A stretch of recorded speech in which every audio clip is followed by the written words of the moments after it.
Boom, we're on the air. On the air. I'm such an old man.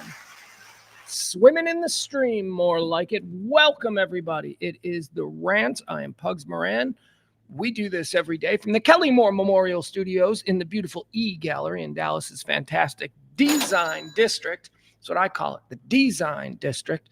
You may notice a little bit different clothing today. I'm wearing a jacket. Typically, when it's a little bit, I have a static uniform every day. I wear a black shirt, black hat. Trust me, there's thought behind it. Anyway, today was a little cold. And on most days when it's a little cold, I have a black cardigan that I just add to the ensemble. The black cardigan's in the wash. And I got to the studio and I'm like, where's the black cardigan? And then I'm like, oh, yeah, it's in the wash. So I got to wear a jacket. So, okay, so I'm a little bit, I may take it off. Who knows? I might get warm. Let's say hi to the chat room. We got Al. Hi, Al. We got Adam. Hi, Adam. Hi, Peter. Hi, Leslie. Everybody's here. I like this part of the show. I like this part of the show because I haven't yelled at anybody yet. I haven't yelled at Adam. I haven't yelled at Byron. Hi, Byron. I haven't yelled at Barney or Jeff.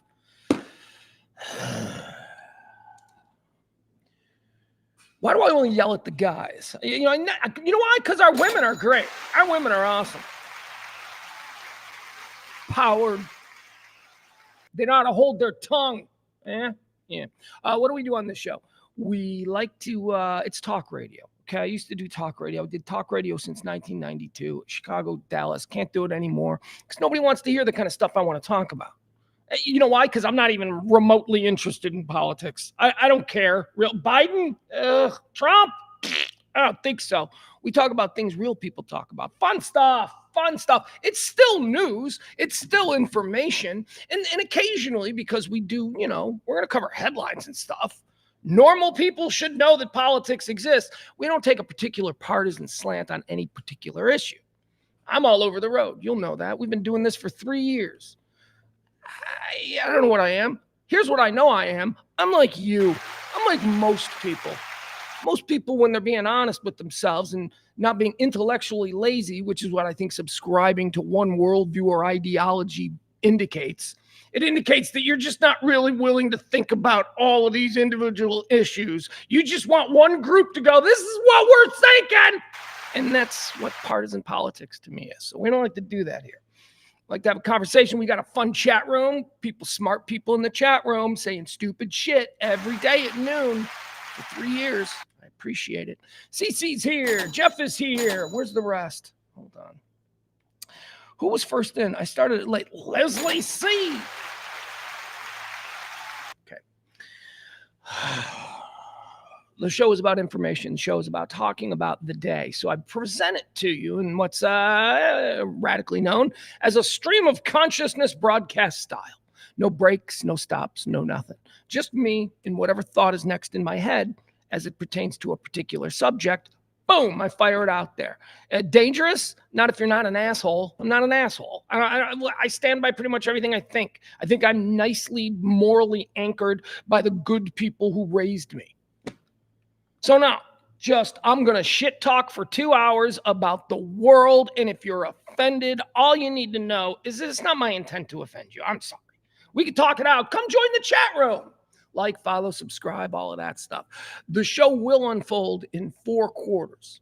I do that it's a tool for myself. It's so that I can stay hemmed into what I'm trying to accomplish on the show, which is, just talk about everything.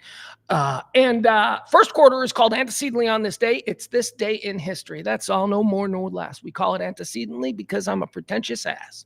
Quarter 2 is birthdays. Birthdays is, you know what it is. Quarter 3 is deads, people who died on this day. We decide whether they went to heaven or they went to hell. Talk a little bit about their lives. What do we know about them?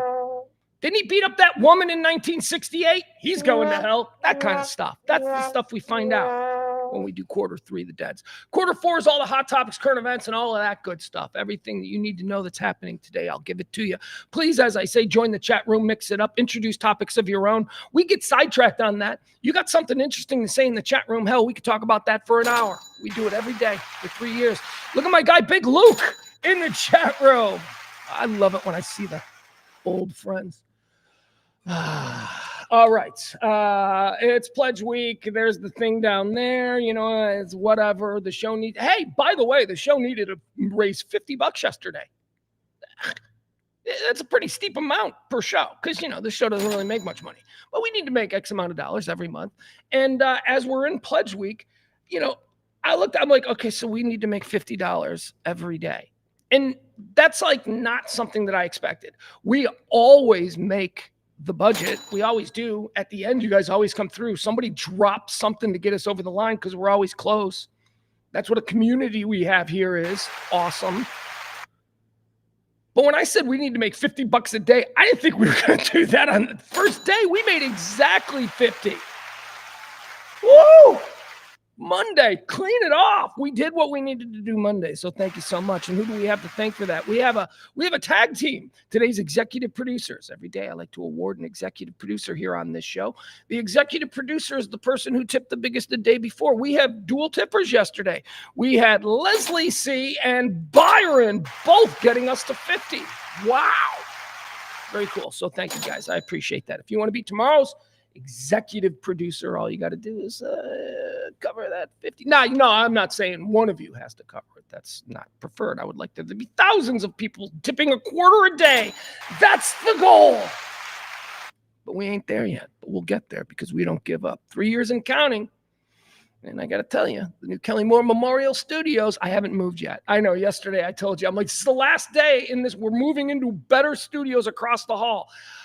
I didn't get to do the move yesterday. I was doing it all by myself. And remember, we had the dog here. We had CeeLo here. So she was getting in the way and I couldn't be up on ladders because she's a big, dumb 110 pounds. She would hear a noise. I'd be on a ladder. She would hear a noise and she would freak the out and just take out the ladder and I'd fall. And I would lay here on the floor of the gallery until the next day when people came in. And I'm still laying because people ain't come in yet. I'm the first one to come in today. I'm still laying here. And the dog is licking my face and there's pee everywhere. Oh. So that's why we're not moved. I thought, I drew it up in my head and I went, that's what could happen. Let's not let that happen. So I didn't move, but I'm moving today. We got a whole bunch of people coming. So not a whole bunch of people, but the people who work at the gallery will be here. So I don't like to be, okay, look, I'm a middle-aged man who's not in the best shape, okay? Forgive me if I don't want to be up on a 12-foot ladder in the rafters of a gigantic gallery with a crazy dog below me. I'm sorry. I didn't think it was safe.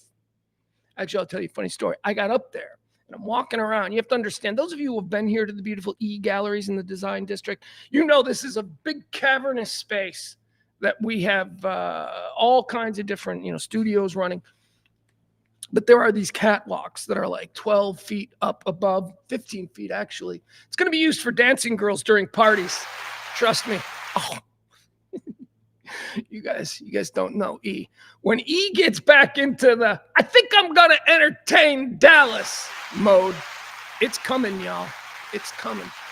So I'm up there in the rafters. And I'm looking for cool accoutrements for the new studio. And I'm up there in the rafters going through some art stuff. And I realize I don't have my phone. I don't have my phone. And what if something happens to me up there? So that's why we're not moved. That's why we haven't moved. Hi, Peter. Peter's here. My girl April is here. Barney checking in. It's really nice to see Big Tex. Big Luke. Hey. I received some amazing news. Such amazing news. Sybil, my good friend Sybil Summers. Sybil Summers has been added to a morning show here in town. Okay. It's on AM and she's good. I think it's great news. Sybil has been added to I don't know what it is. Is it like, is there a KLI? I'll figure it out. But we root for Sybil. There you go. We root for Sybil. Good for her. James told me that. James is like, hey, Sybil got the job. We've been rooting for it. It's been a while, right? It's I think she's doing news. I think she's a news girl on the morning show or something. I'm telling you, how how was she, Sybil Summers, in this market? How was she not scooped up? I'll tell you why, because radio is dead. Radio can't afford to go, man, that person is an electric personality, and if we put them on our morning show, we would immediately increase our cume. I mean, they got to be thinking that. She's not an unknown in this market. She's beloved as the giggly girl. I don't know. They did the right thing. So good for them over there. I think it's KLIF who added Sybil Summers to the morning show. Let's see here. What else do we need to do? Is there anything else here? KLIF, that's it. He knew it.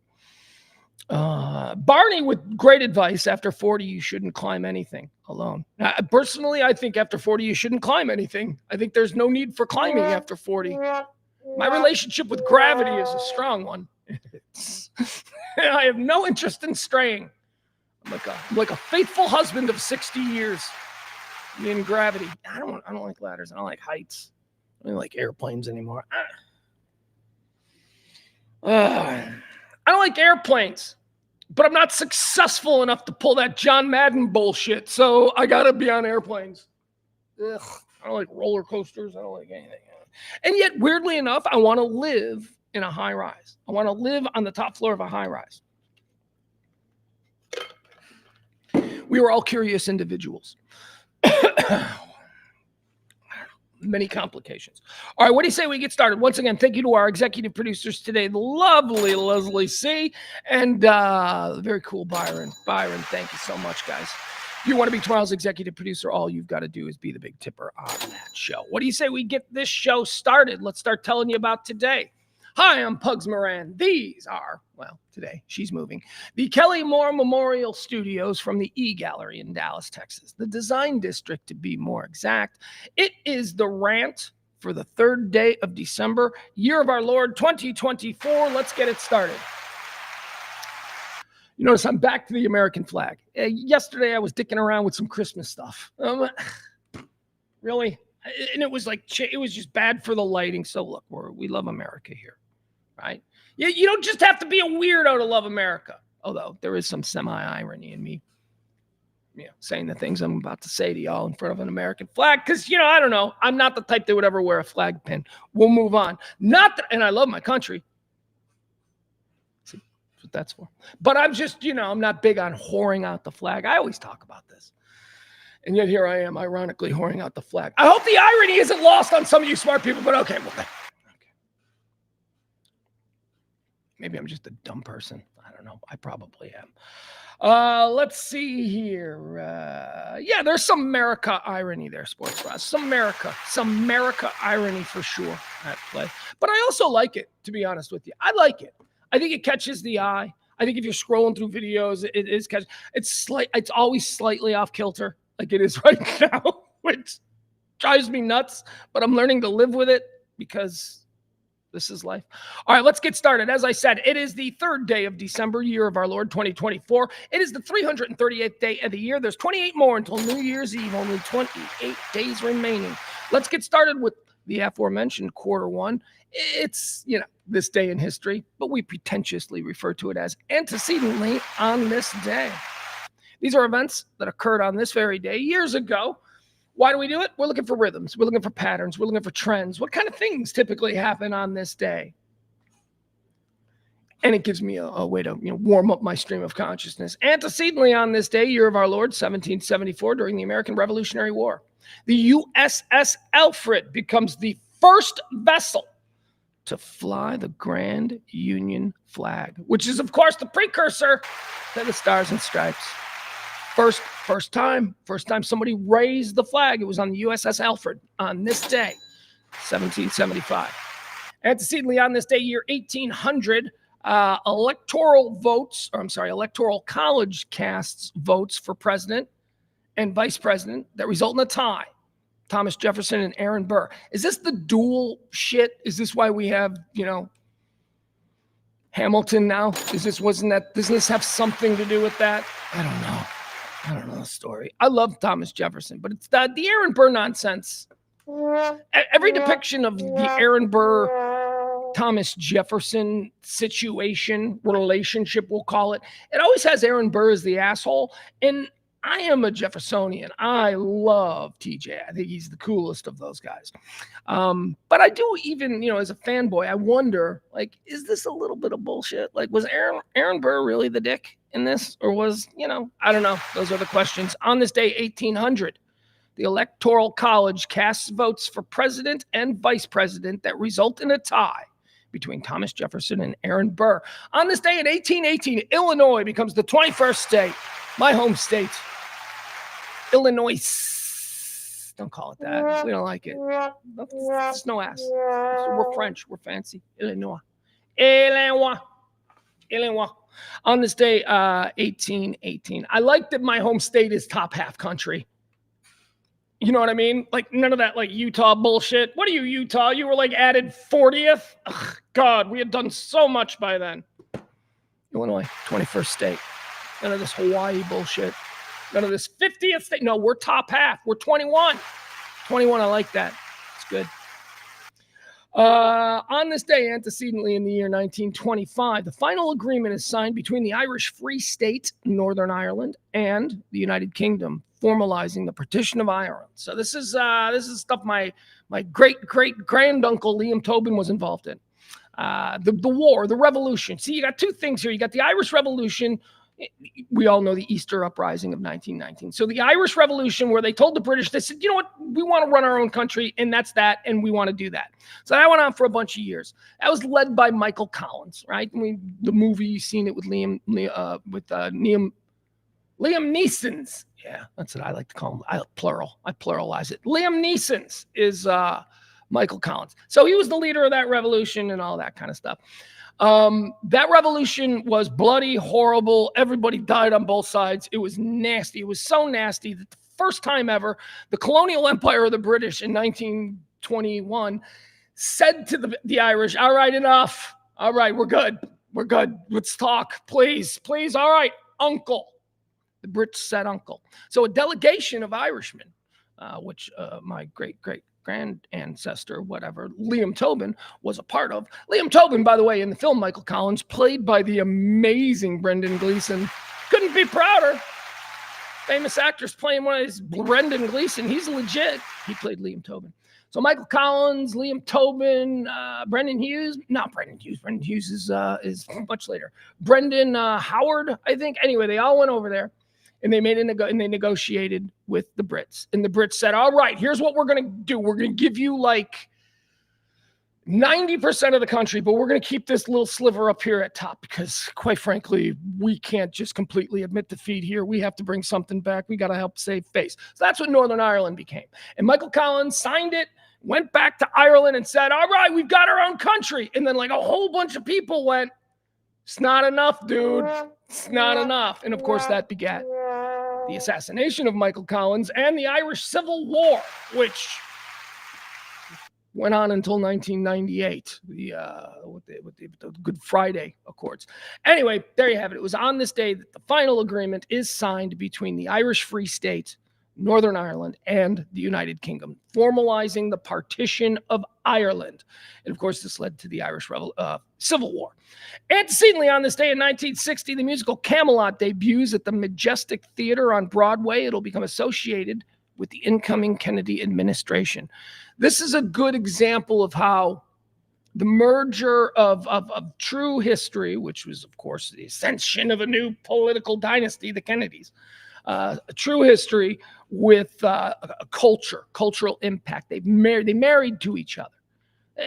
There is a romanticism surrounding the Kennedy family, the early Kennedy family, before the assassination, the youthful energy of the West. There was a romanticism and a mythology that still carries on to this day that is wholly fabricated because some New York Times writer on, like this day in 1960 writes a review about this new play Camelot and mentions the Kennedy family.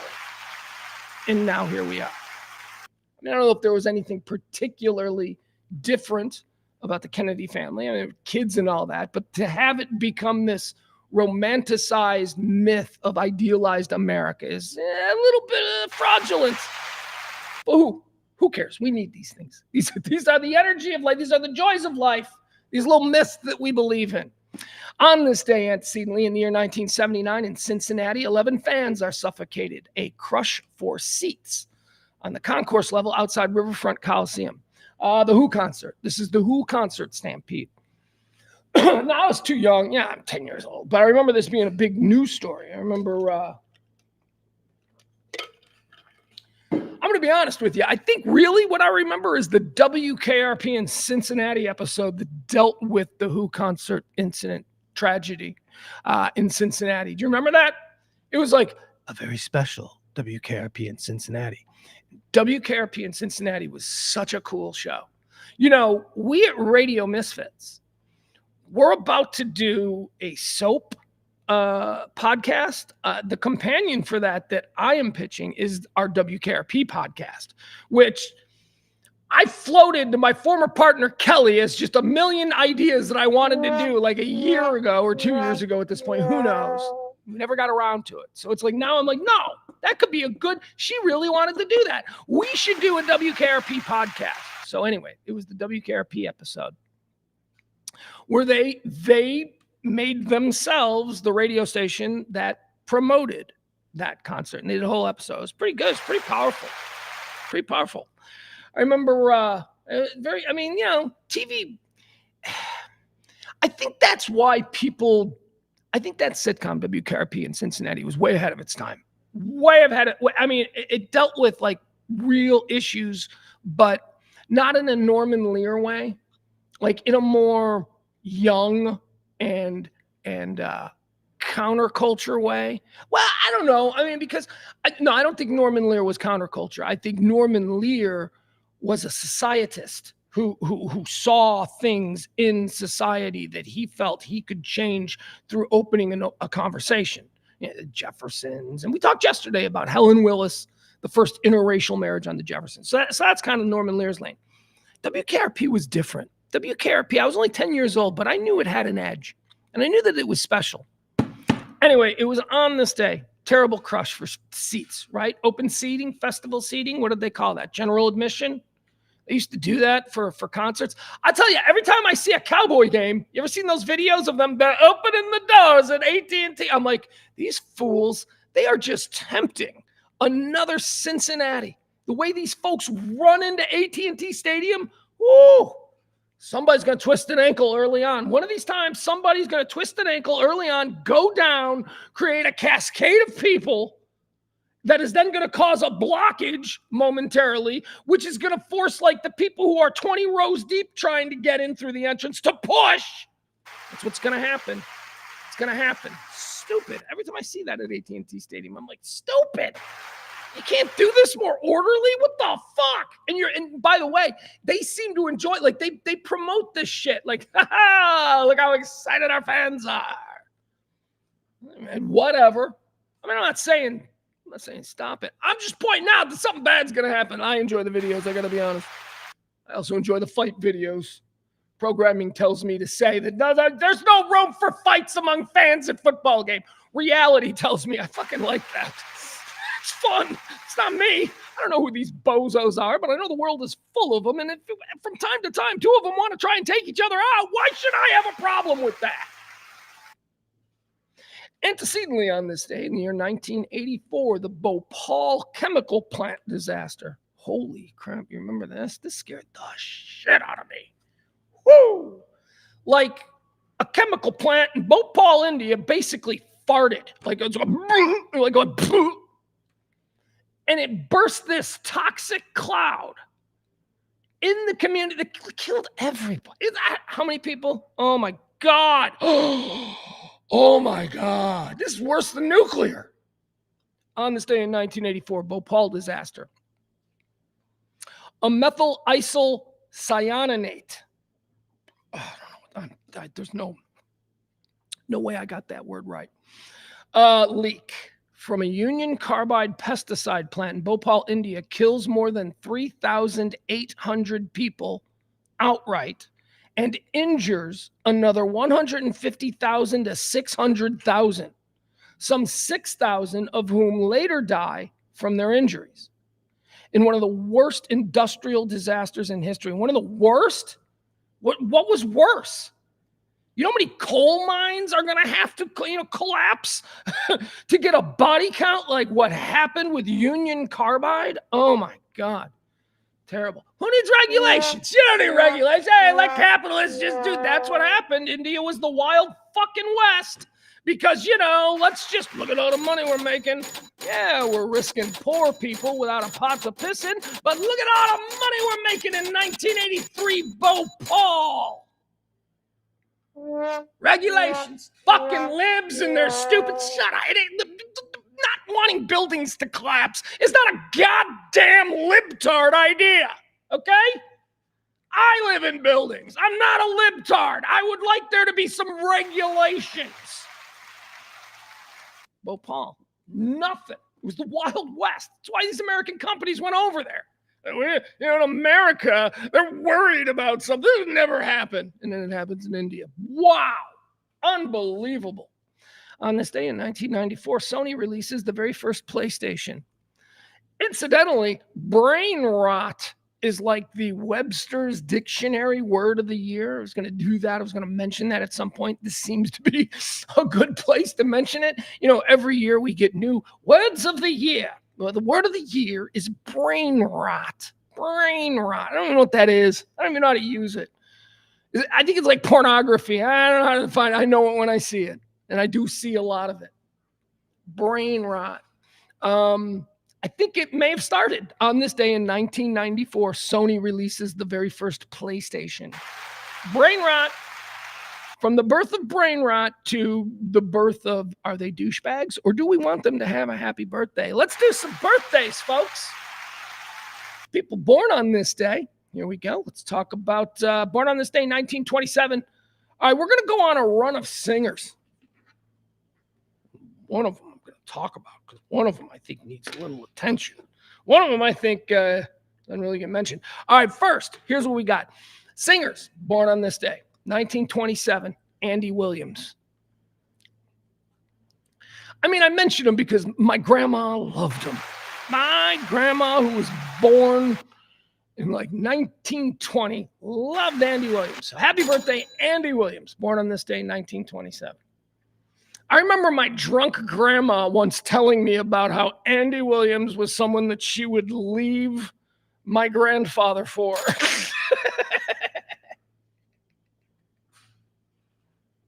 My grandma was awesome. We're sitting in the back of a car. She's like, let me tell you something. Like Christmas music was on. She's like, let me tell you something. This is Andy Williams. And I know you don't know who he is, but if he walked up to this car right now, I would leave your grandfather like that. And I'm like, Grandma. And she's like, no, you have no idea who this man is. I'm like, oh, all right. And that was it. That was all I ever knew about Andy Williams, but I know he was important to Grandma. So let's mention him. Me and my grandma had a lot of secret talks. Especially when everybody was smoking. Like people would go smoke or whatever. Cigarettes, because everybody smoked cigarettes. Except me and grandma. And I was 5. So that's probably why I wasn't smoking. I can tell you exactly where that conversation about Andy Williams occurred. And this is probably only for my mom if she's listening. Grandpa ran into the IGA. the IGA across 95th Street, and IGA is an independent grocer. Little neighborhoods used to have these things. So Grandpa runs into the IGA to get some smokes, and me and Grandma are in the car. And that's when the Andy Williams song came on. It's funny how you remember, like where you were. I think it was like maybe 103rd in California. No. Like 91st in California, something like that. Yeah. Anyway, moving on. Andy Williams, happy birthday to him. Born on this day in 1927. Born on this day in 1948. How about Ozzy Osbourne? Ozzy, English singer-songwriter. Character. One of the great rock and roll characters of all time.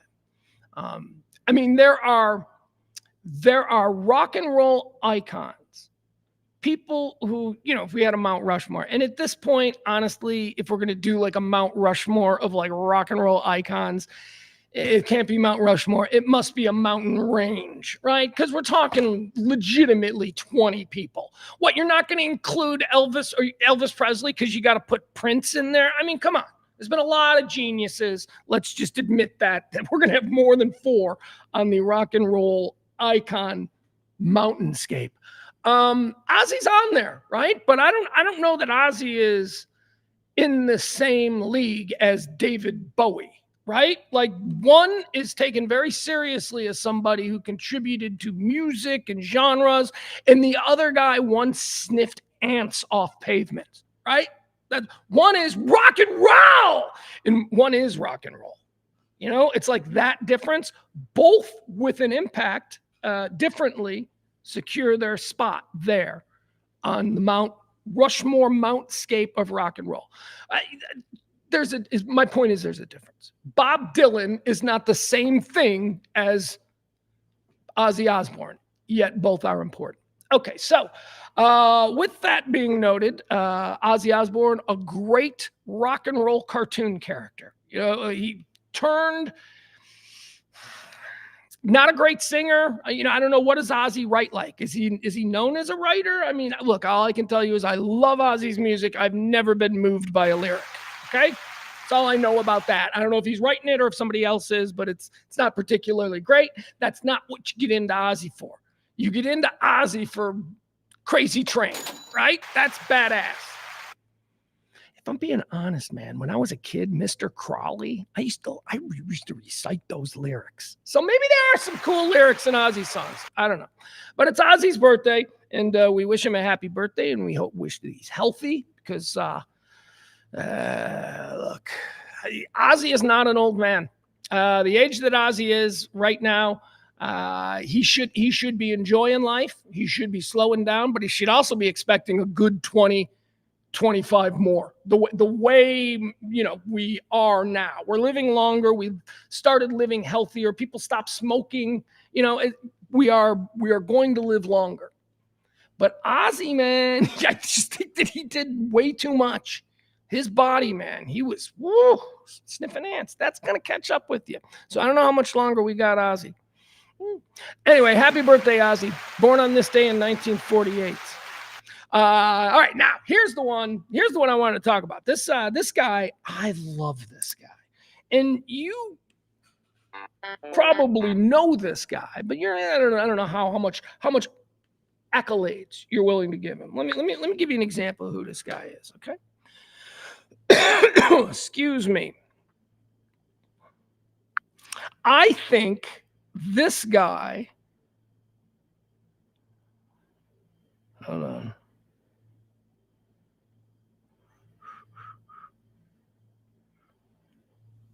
Okay. Yeah, this will work. Born on this day in 1949. We talked about 2 other singers. We talked about Andy Williams. We talked about Ozzy Osbourne. Born on this day in 1949, Mickey Thomas. You know who Mickey Thomas is? Mickey Thomas is a singer. He's a member of, want to get this right, he was a member of Jefferson Starship and a member of Starship. Okay, he was not a member of the Airplane. He was not a member of, you know, the original Paul Kantner, Grace Slick Airplane. Mickey Hart joined in the late 70s when Jefferson Starship tried to move on from being Jefferson Airplane. They didn't want to be a hippie band anymore. They wanted to rock a little. So they needed somebody with a rock voice because, I don't know, I guess they thought Grace Slick wasn't enough. So they bring in Mickey Hart. Mickey Hart has, in my opinion, one of the 5 best rock and roll voices of all time. He was look, I played this song yesterday when I was doing my my yacht rock thing, right? Okay, so this is range. He can go up there, but when he joined Jefferson Starship, I always make fun of We Built This City as being the single worst song ever, okay? We're not going to pin that on him. He's very much involved, and I believe a staunch defender of that song, but okay. We're not going to pin that on him because this is Mickey Tom. Why do I want to call him Mickey Hart? Why am I confusing San Francisco bands? This is a great example of how Mickey Thomas changed Jefferson Airplane into Jefferson Starship, a band that I think rocked in the late 70s. Ready? All right, here we go. I didn't care how okay, this one. We'll do this one. Here's Mickey Thomas. Just want people to respect his voice.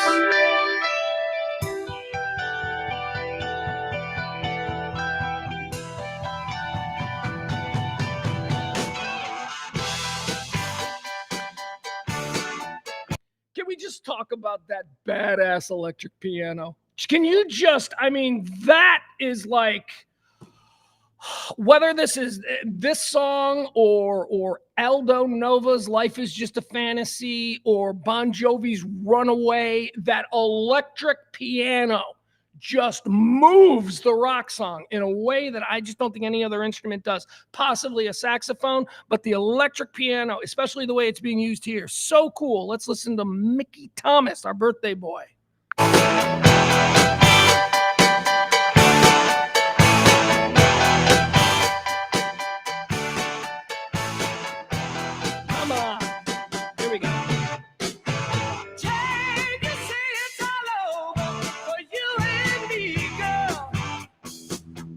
I mean, come on. That's such an undervalued, underappreciated rock voice. Happy birthday, Mickey Thomas. So cool. All right, who else is born on this day? Oh, now I get to tell one of my favorite yearly stories. You know how I love this story. If you've been with me all these years, you've heard the story. Guess whose birthday it is? It's Daryl Hannah's birthday. That's right. Daryl Hannah. One of my favorite stories. I've got a couple. I like to tell the story about how Ed McMahon ended up Johnny Carson's sidekick. That's a good one. I like to tell the story about the decision that was made the day that Jamie Lee Curtis was born. That's another good story. Here's one of my favorites. Happy birthday. Born on this day in 1960 in my hometown of Chicago. She's a Chicago socialite. Her family is a bunch of Chicago socialites. Ladies and gentlemen, it's Daryl Hannah's birthday. I love Daryl Hannah.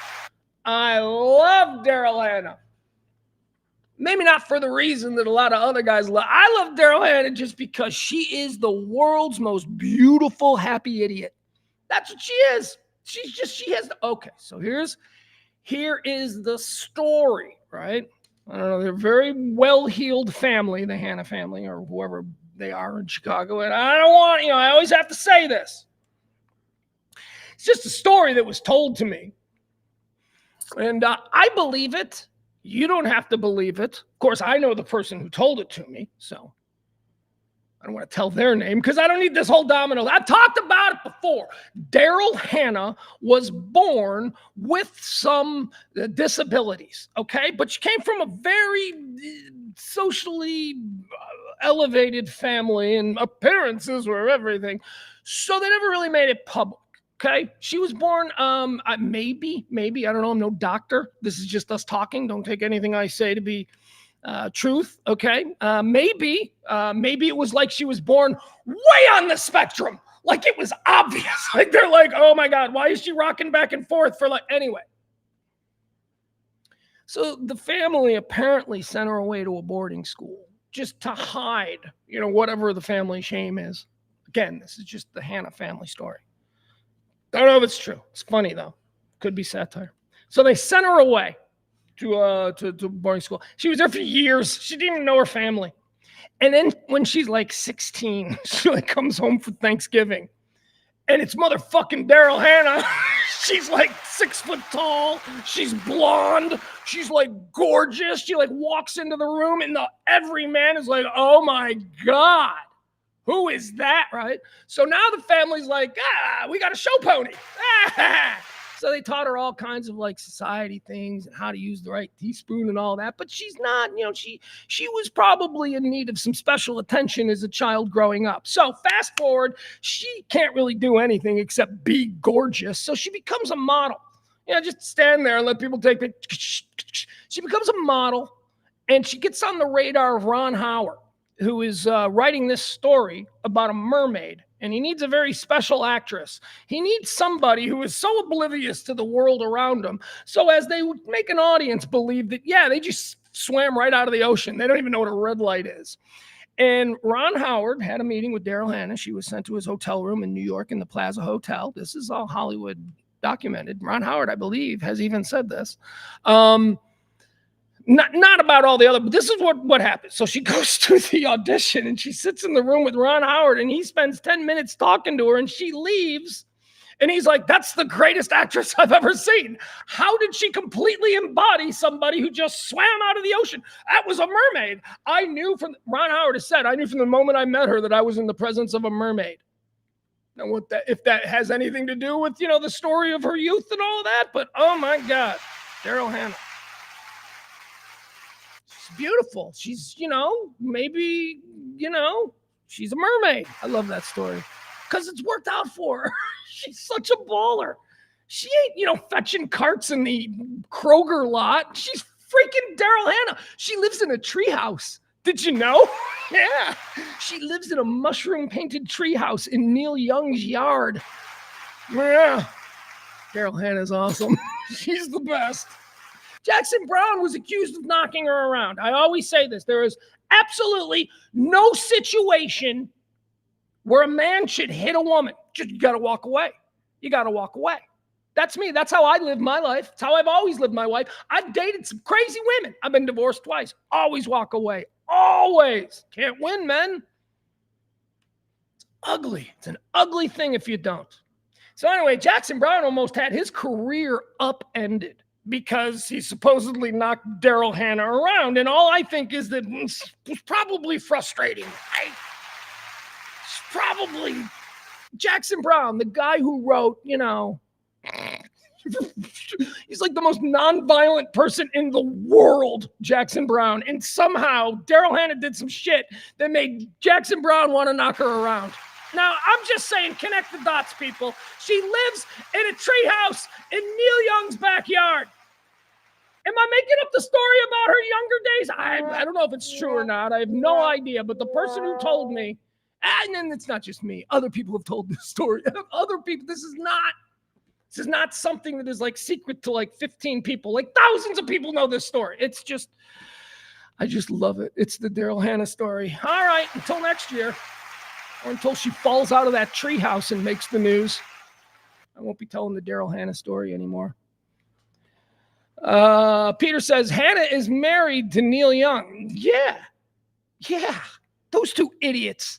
He's like in the garage playing with Lionel trains. He owns the Lionel Train Company. I think these two are both look, we didn't have doctors, okay? We didn't have Dr. Phil and Dr. Oz. Moms weren't being aware that, there's a thing called a spectrum and that these kids, they could be geniuses in certain areas, but they're, they could use a little help. And unless they turn out to be Neil Young, who, like, one of the first big things he did was buy Lionel trains. He bought the company, and now he's just got giant train sets everywhere. He didn't buy a train set. He bought the company, and his wife is living in a treehouse in the yard. Your Honor, I rest my case. This kind of stuff we do here. Was that political? I don't think that was political, but they won't hire me to do anything on radio, so here we are. Born on this day in 1960, Daryl Hannah. Born on this day in 1960, Julianne Moore. Another hot one. Fire crotch. Woo! You ever see what's that movie? What's that movie I love? Is it Magnolia? God, I've never even been particularly attracted to Julianne Moore. I always thought she had Leno face. She does. She's got Jay Leno face. A little bit of Jay Leno face. You know who's really got Jay Leno face?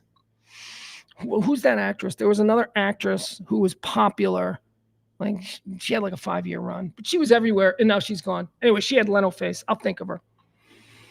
Julianne Moore kind of has Leno face. No, I'm sorry. No, Julianne Moore, it's not Leno face. Julianne Moore has a little bit of like mongoloidism. There's like just a little bit of like, the chromosome got bent on the way in, but she's hot. Don't get me wrong. She's hot. Anyway, I never really thought much of her. By the way, I also think Drew Barrymore has that. Like one of the chromosomes, she's got bent a little. It's not, but it is a little bit. Drew Barrymore's totally got that. Next time you look at Drew Barrymore, tell me you don't see Corky from Life Goes On. Tell me you don't see a little bit, like they could be cousins. So Julianne Moore was in that movie Magnolia, and I guess there's like an earthquake scene, and it's California, and she lives in this like beautiful home in the hills, and she's walking around her living room, and she's got like this really nice turtleneck sweater on, and she's got nothing on below. just fire crotch, standing in her living room. And I never gave Julianne Moore a look twice before that. But I'll tell you, that scene, for some reason, it was so haunting, so shocking. It's like, wait, I'm not supposed to see her bush. She's a real actress. We're not supposed to see the bush of real actresses. I mean, we see porn stars bush. We don't see Playboy bush. Playboy doesn't get in real movies. It was shocking. And it was red. And I don't know that I'd ever seen that before. I thought it was even on my own person. Moving on. Julianne Moore, happy birthday. We like her. Born on this day in 1964, former baseball player. A friend of mine had a nice little relationship with him for a couple of years, and then he died. Darrell Hamilton, Texas Ranger, Milwaukee Brewer, New York. We were working on a whole bunch of things. We used to hang out together at the old Pub and Grub, the old Down Under Pub and Grub. Darrell Hamilton was great. Darrell Hamilton did baseball commentary here on, locally Texas Southwest Ranger coverage and all that stuff. He also did stuff in Houston. He was also a part of Major League Baseball Network in the very early. He was a regular on there. He was a really genuinely cool guy. Talk about Darrell. He's a very cool guy, fun, trustworthy, like energetic, loved ideas. Got excited like a kid. Anyway, he was a nice man, and he was murdered by his crazy wife, who somehow believed that he was running around on her and all that stuff. They had moved back. They were living in Frisco.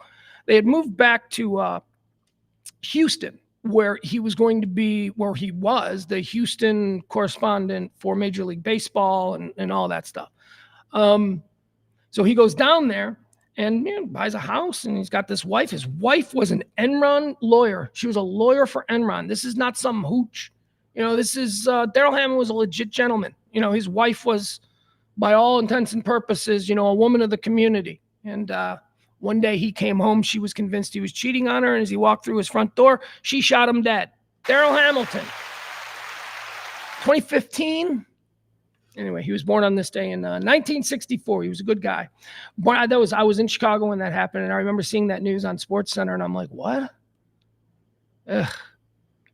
And then you do that thing where you go through your phone, and you're like, oh my God, when was the last time I texted him? When was the last time we texted?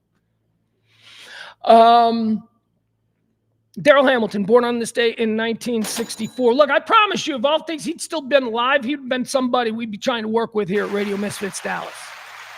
He was like my baseball guy. He was born on this day in 1968. It's Brendan Fraser's birthday. Brendan Fraser, he fuck around, became a good actor, right? Brendan Fraser. He started out in Encino Man, like one of the dumbest Pauly Shore movies. And that's, let me tell you, when we call Encino Man one of the dumber Pauly Shore movies, that's saying a lot. There's only one good. There's only one good Pauly Shore movie. There's only one good one. There's only one. Everything else, if you tell me you like any other Pauly Shore movies, you're an idiot. What is the only good Pauly Shore movie? I've made this argument before. What is the only good? It's the one where he goes inbreeders. It's the one where he goes home. He goes home to his girlfriend's family, and they're all hillbillies. And it's like Pauly Shore having to interact with hillbilly. It's really genuinely funny. I mean, it's good writing. I believe my case that I used to make for this is that like a whole bunch of those writers are names. I can't come up with them now, but it's like, the people who wrote that movie, they also wrote Seinfeld or, whatever. But there was some pedigree there that I can't recall at the moment. But I think that's it. Was that Inbreeders? I'm just going to call that movie Inbreeders. It's the only good Pauly Shore movie. Brendan Fraser, though, he fucked around. He became a good actor. Look at him, The Whale. He's like, I can do the De Niro thing. You need me to gain 300 pounds? I'll do that. He did that. What else did he do? Brendan Fraser has done good things. It's like an accumulation. It's like I think of Brendan Fraser as being a not good actor. And then suddenly he does something and he's nominated for an Oscar. And he's done this a number of times. Like there have been a number of movies where you're like, oh, wow. Turns out Encino Man can act. It's kind of like how I keep wanting to believe that Keanu Reeves isn't famous anymore, and then he becomes even more famous. The Keanu Reeves thing with me has been crazy my whole life. Yeah, because 2 years after, Bill and Ted's, I'm like, well, Keanu Reeves' career's in the toilet. And then he does Matrix, It's like, what? Whoa, now he's and then, Matrix, he rides that wave. He does a bunch of stupid movies that nobody sees, but he's still Keanu Reeves because he's got Matrix now and Bill and Ted. He's collecting the big residual checks. And then it's like, oh, Keanu Reeves, he's not really doing anything. And now all of a sudden he's like, who's this guy that my son thinks is the all-time John Wick? John Wick is bigger than all of them. I keep trying to count out Keanu Reeves, and now he's bigger than Stallone. Who does Stallone have? Stallone had Rambo, and Stallone had Rambo, and Stallone had Rocky, of course. Keanu's got Bill from Bill and Ted, or is Ted? I think he's Ted. He's got Ted from Bill and Ted. He's got Neo from The Matrix, and he's John Wick. Winner, chicken dinner. Look out, Harrison Ford. Keanu Reeves is coming for you. I mean, that's pretty good. Born on this day in 1968, Brendan Fraser. He's no Keanu Reeves, but it turns out he's a good actor. Born on this day in 1979, Tiffany Haddish. She's a comedian. Tiffany Haddish begs the question, is there such a thing as being too empowered? Is that a thing? I think Tiffany Haddish is too empowered. She's mouthy. I don't like what she says. She's got opinions on everything. And you know what? Apparently, she's wrong on a lot of them. Like a lot of shit that she says, I don't like her. I don't like Tiffany Haddish. Sorry. She irritates me. She says, who did she turn on? She turned on somebody. She turned on somebody that I like who was being wrongfully. She probably turns on everybody, right? Tiffany Haddish, she's playing the Hollywood game. She's not supposed to be as famous as she is. She's exploded. She's just riding that wave. I can't blame her. More power to you. Happy birthday, Haddish. Born on this day in 1994, little baby. My son likes little baby. I don't know who little baby is. My son likes him. All right, that's it. That's going to be birthdays. Now, quarter three, quickly. These are the people who've died. These are the people who've died. Let's run through a list of folks who've died on this day and decide where they go, heaven or hell. First, dead on this day. Oh, my God. Here we are. Madeline Kahn. We're putting her in heaven. Who doesn't love Madeline Kahn? Died on this day in 1999. American actress, comedian, singer. She did all the Mel Brooks movies. She was funny. She was bawdy. Was she hot? Was Madeline Kahn hot? Let's take a look. All right, let's see. Let's figure out if Madeline Kahn was hot or not. She might have been. I don't know. I know she was talented. She used to do Saturday Night Live a lot. How the hell do you spell her name? Oh, this is terrible. You guys, I tried to spell Madeline Kahn. I'm not even close. First of all, it's a K. I spelt it with a C, Kahn. Oh, God. Okay, so let's see here. I'm an idiot. All right, let's see. Was Madeline Kahn hot? Because it's crazy because she existed, She existed at a time when women, didn't have to be hot. They could actually be talented in Hollywood. So there you go. All right, she's wearing hot clothes. She's wearing hot lady clothes. But I don't know. All right, we're going to need more. I'm going to need more to go on.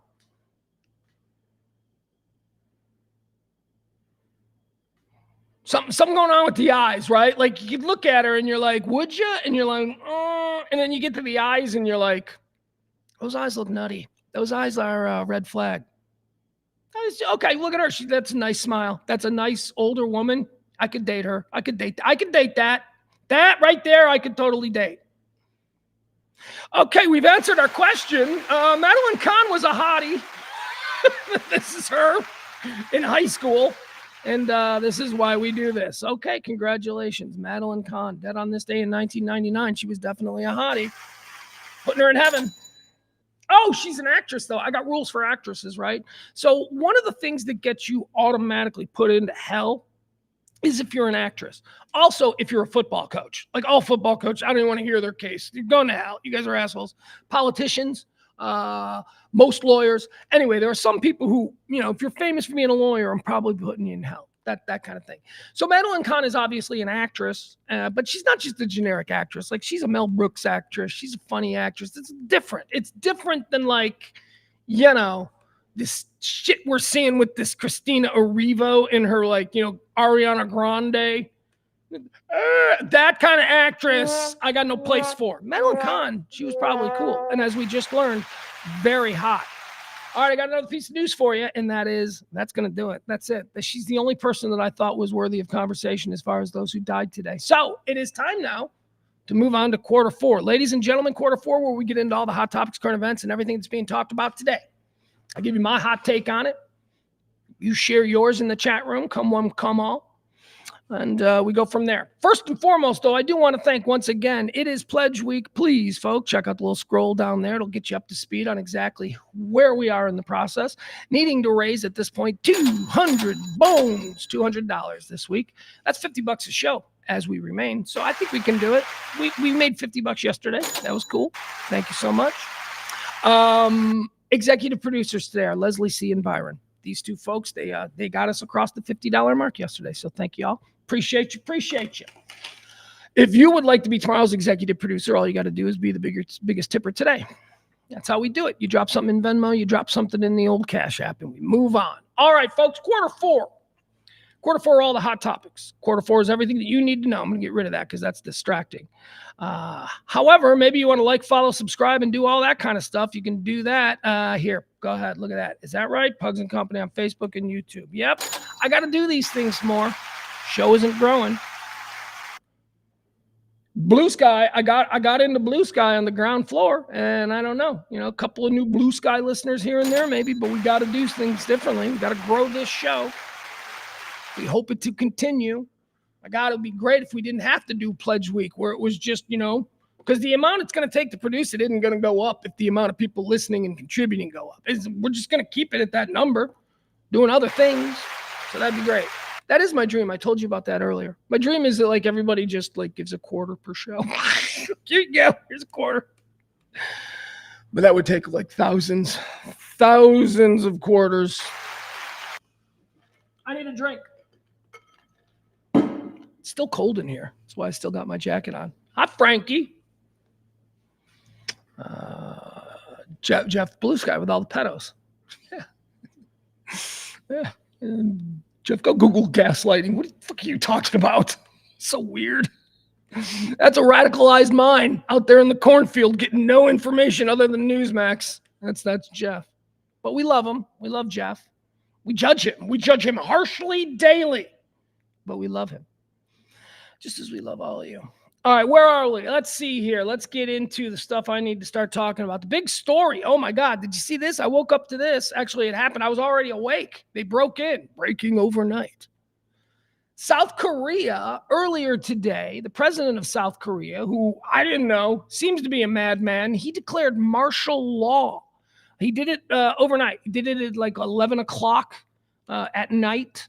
South Korea time when everybody was, and that's when you do it. You don't declare martial law at noon, okay? When everybody's already at work and they're going to have to flood the streets and, you don't have your shit in place because, so you declare martial law at night when your population is sleeping. You go on TV, you go on the radio, you make it, globally acceptable. I didn't do it in secret. I announced it. Yeah, but you announced it in the middle of the night when everybody was asleep. Why? So that when these people wake up, you've already got your military in place. Your people are on the street corners. The tanks are in the roads. You got your military presence. That's why you do it overnight. And that's what he did. I had no idea that South Korea was fucked up. I thought South Korea was killing it. They got movies. They're winning Academy Awards. They got baseball players and, I don't know. They got music, right? K-pop. I mean, you look at South Korea. If you're an American, this is where it's going to reflect poorly on us, folks. But bear with me. If you're an American, you're proud of the myth, which I happen to believe in. A lot of us call it the American dream. That's the pervasive brand of this country around the world. And when you look at that, when you look at the idea of us spreading our ideals, you look at South Korea, and you had to have in the last 15 years been like, that's what Vietnam could have been. Look at that. That is it's a legitimate representative democracy. They don't seem to have any problems. They got a big enemy right on their border there. But the people of South Korea, they're making music. They're playing baseball. South Korea has been an incredible example of what truly recreated Americanism can look like in other parts of the world. Yeah, that's over. Apparently that didn't work out. That's how shocking it is. You learn this is going on inside. This may as well be Canada. Like, you get this, right? Like, if you woke up this morning and heard that martial law had been declared in Canada, that'd be friggin' weird. Well, here's what's going on there. South Korean president has declared martial law, says he's protecting the country from communist forces. All media, this was in his speech, all media will be under control of the martial law command. That was essentially his speech. He's got an opposition party. He's a far-right apparent conservative. And declaring martial law would kind of back that up. Yes, I am not far-right. Yes, you are. No, I'm not. Martial law. I mean, you know. So he is. But he's like one of our crazy far-righters, right? They're still kind of steeped in a sense of democracy. How to work the system more so than how to exist within it and thrive. But, you know, they're still regular. What I'm saying is, he's not like Mussolini, but, you know, he's shown some signs. I guess the global community has noticed. They're like, this guy may not be the best guy to be in this incredibly volatile part of the world because, of course, the presence of North Korea. So he's got an opposition party. Apparently, they're the libtards of South Korea, you know, who do all the TikTok dances and stuff and have crazy hair. And I don't know. Go to boy band concerts, whatever. There is an opposition party that is more powerful than the president currently. Like, the opposition party controls the parliament and all of that stuff. And so the president is claiming that the opposition party, taking a page from old Roy Cohn, and he's calling the opposition party communists who are in cahoots with North Korea. So you know, the blue hairs who do all the TikTok dances and all that. So what this dude is trying to sell to the people of the world is that the blue hair lesbian, you know, community, that they are actually secretly in league with North Korea. So that's why he declared martial law. Communist influence has taken over the parliament. That was his play. Now, in South Korea, apparently, their constitution says that no single entity can declare martial law, and if one attempted to, that the parliament would only have to convene a simple vote, a majority rule vote, in order to overturn whatever the suddenly turned dictator guy says. So that happened. But before that happened, the president had surrounded parliament with military. And all the members of the parliament received these frantic calls in the middle of the night. You've got to come down. You've got to come down. We've got to convene. We got to stop this before the morning rush hour. All of that stuff. It was panic. So they did. All the politicians came from everywhere. And they got to the parliament. And they saw that there was a military presence that was ordered there by the president, who declared martial law. And the military let him in. The military was like, we're not so sure how far this dude wants us to take this. So, you know, look, we were told to stand here with our guns in front of parliament. We weren't told to start killing senators. So go ahead. And parliament convened and they voted and they said, yeah, nope, no martial law. All right. So that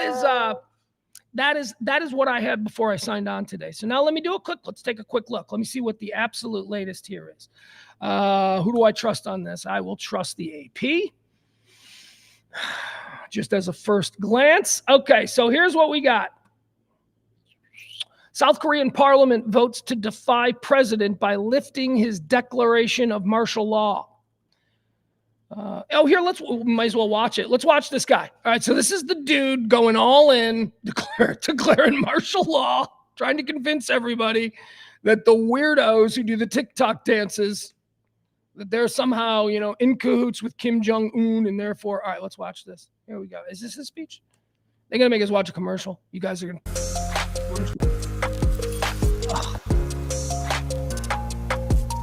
We had more listeners. 친애하는 국민 여러분, 저는 북한 공산 세력의 위협으로부터 자유 대한민국을 수호하고 우리 국민의 자유와 행복을 약탈하고 있는 파렴치한 종북 반국가 세력들을 일거에 척결하고 자유 헌정 질서를 지키기 위해 비상계엄을 선포합니다. 저는 이 비상계엄을 통해 망국의 나락으로 떨어지고 있는 자유 대한민국을 재건하고 지켜낼 것입니다.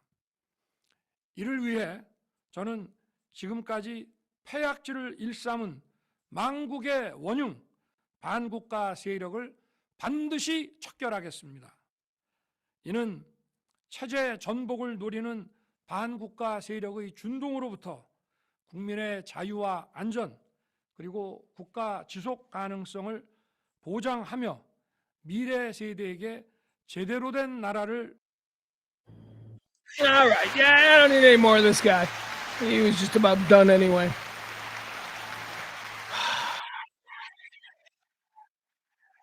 All right, so let me see what the latest is. What is the response to all this? I'm sure as heck don't need this. Hold on.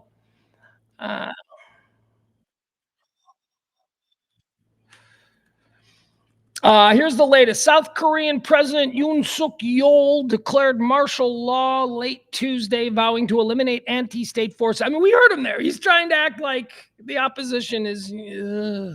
The president's surprising move harkened back to an era of authoritarian leadership that the country had not seen since the 1980s. And it was immediately denounced by opposition and leaders of the Yoon, and leaders of his own party. So his own party turned on him. Everybody turned on him. All right, so I don't know what's happening there. Do we have any other video? What is this? Let's see what this is. Oh, okay. So here, this is the people. Yeah, I was watching this earlier too. So remember when I told you how they put the military out there in front of the South Korean parliament? So they put the military there, and then all the parliamentarians and the senators and all these people started showing up, and there was no gunfire. They were just being allowed in. But also, in order to secure the building, because when you put a whole bunch of dudes with guns in front and tanks, the people might get a little fidgety and be like, fuck that, we're going to handle this ourselves. So while all the senators were being allowed in, the people didn't know that. So the people began attacking the actual parliament in order to make sure that the parliamentarians and the senators could all get in. So here, let's watch this. Here you go. These are the people.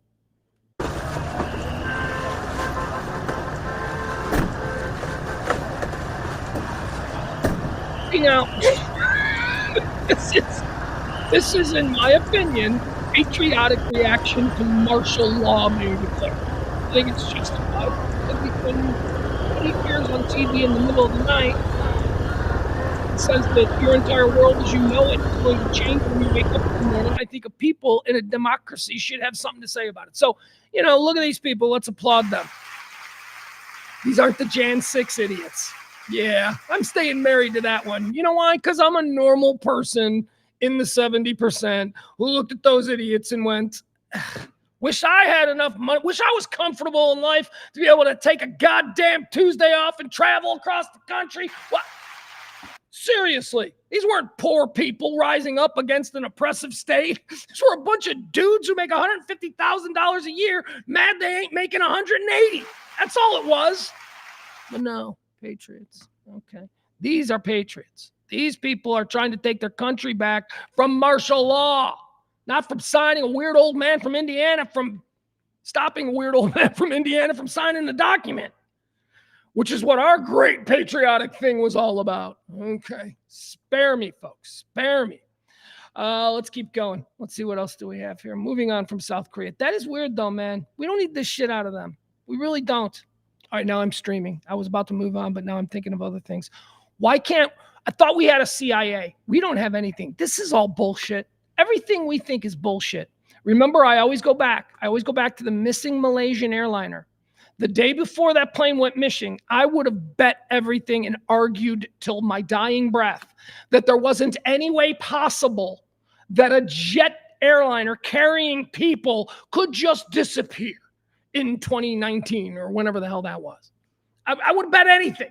Are you kidding me? You're such a moron. Planes can't just disappear. They're all tracked. They have transponders. They are constantly in communication with a different air traffic control. I would have argued that. And then the fucking Malaysian plane goes missing, and I'm like, I don't know shit about shit. None of us do. We all just walk around thinking shit is. So to that point, do we really have a CIA? Because if we really had a CIA, why aren't we taking this guy out? Why hasn't this guy been taken out, the South Korean leader who seems to be going a little bit nuts? Why? Now, you're advocating for that? I am not advocating for it. I am pointing out that the popular conception of what our CIA does is that. And if that was true, which we all think is true, our CIA goes around, they've been taking out people since the 1950s. Oh, our Cold War assassins. Are you kidding me? Central America, Southeast Asia, Eastern Europe. Our CIA, they are all there. Oh, shut up. If that was true, this son of a bitch would have never gotten to this point. They would have killed him months ago. You know why? Because this is not a good time to be doing this kind of nonsense in what I said earlier is the beacon of Americanism in the region. That region's got some real problems. There's shit going on between China and a whole bunch of people. We don't need South Korea acting up. We need them to be our general in the area. So why didn't we take this dude out? You telling me like this is the first sign that he was capable of something like this? If so, our CIA is bullshit. Okay? It's bullshit. The CIA, didn't you ever see that new show on Showtime, The Agency? There's a new show on Showtime called The Agency. And I watched the trailer, and I'm probably going to watch the series, but it's just this bullshit about you have no idea what our Central Intelligence is capable of. No, you're right, I don't, because I think a lot of what I think might be capable is bullshit. Because remember, we had an airplane disappear, and I didn't think that was possible. All right, moving on. South Korea is just going to have to fix itself. Is this another thing? We're just going to have to let it fix itself and let China just take over the whole thing? Because let me tell you, any bit of instability, any bit of like crazy people in the streets, instability, the government doesn't look like it has any control, any bit of that, North Korea is coming across that border, okay? They want to unite that peninsula into some slave state. So what do we do then? Right? Why haven't we taken that guy out? Should have taken this guy out a long time ago. You knew he was a nutbag. Come on, CIA. They're not real. It's all just a myth. It's all just a bunch of rich guys making sure that people think that that's what's going on. Meanwhile, they're all just pocketing the money. Oil companies are just getting all the CIA money. And then they hire like individual or independent operators. Those are real. I believe independent operators are. I just don't think that this big monolithic intelligence organization that is so capable and has been controlling the world with puppet strings for like 200 years. I don't believe any of that shit. It's nonsense. They roll the dice. They go into places. Sometimes they get their ass kicked. Look at Vietnam. Look at Central America. And sometimes I guess the argument would be when they do have successes like the fall of the Berlin Wall and the end of communism in Eastern Europe, they don't really get to take credit for it. But I don't know. CIA killed this guy in South Korea. We don't need that. We don't need the headache right now. We're about to have another like month-long argument about whether or not the inauguration was the largest crowd of all time. We're going to do this again. Because that dude is going to have a good crowd, and he's going to go, this is the largest crowd ever, and then some fucking reporter is not going to be able to resist the bait. And it's going to be like, well, actually, it was smaller than the last time. And right? Because that's who we are. We don't need serious shit happening in Korea. We were going to be distracted by nonsense for at least 9 months. Oh, the first 9 months of this poor guy's second term is going to be, I call him a poor guy because, I dislike him, but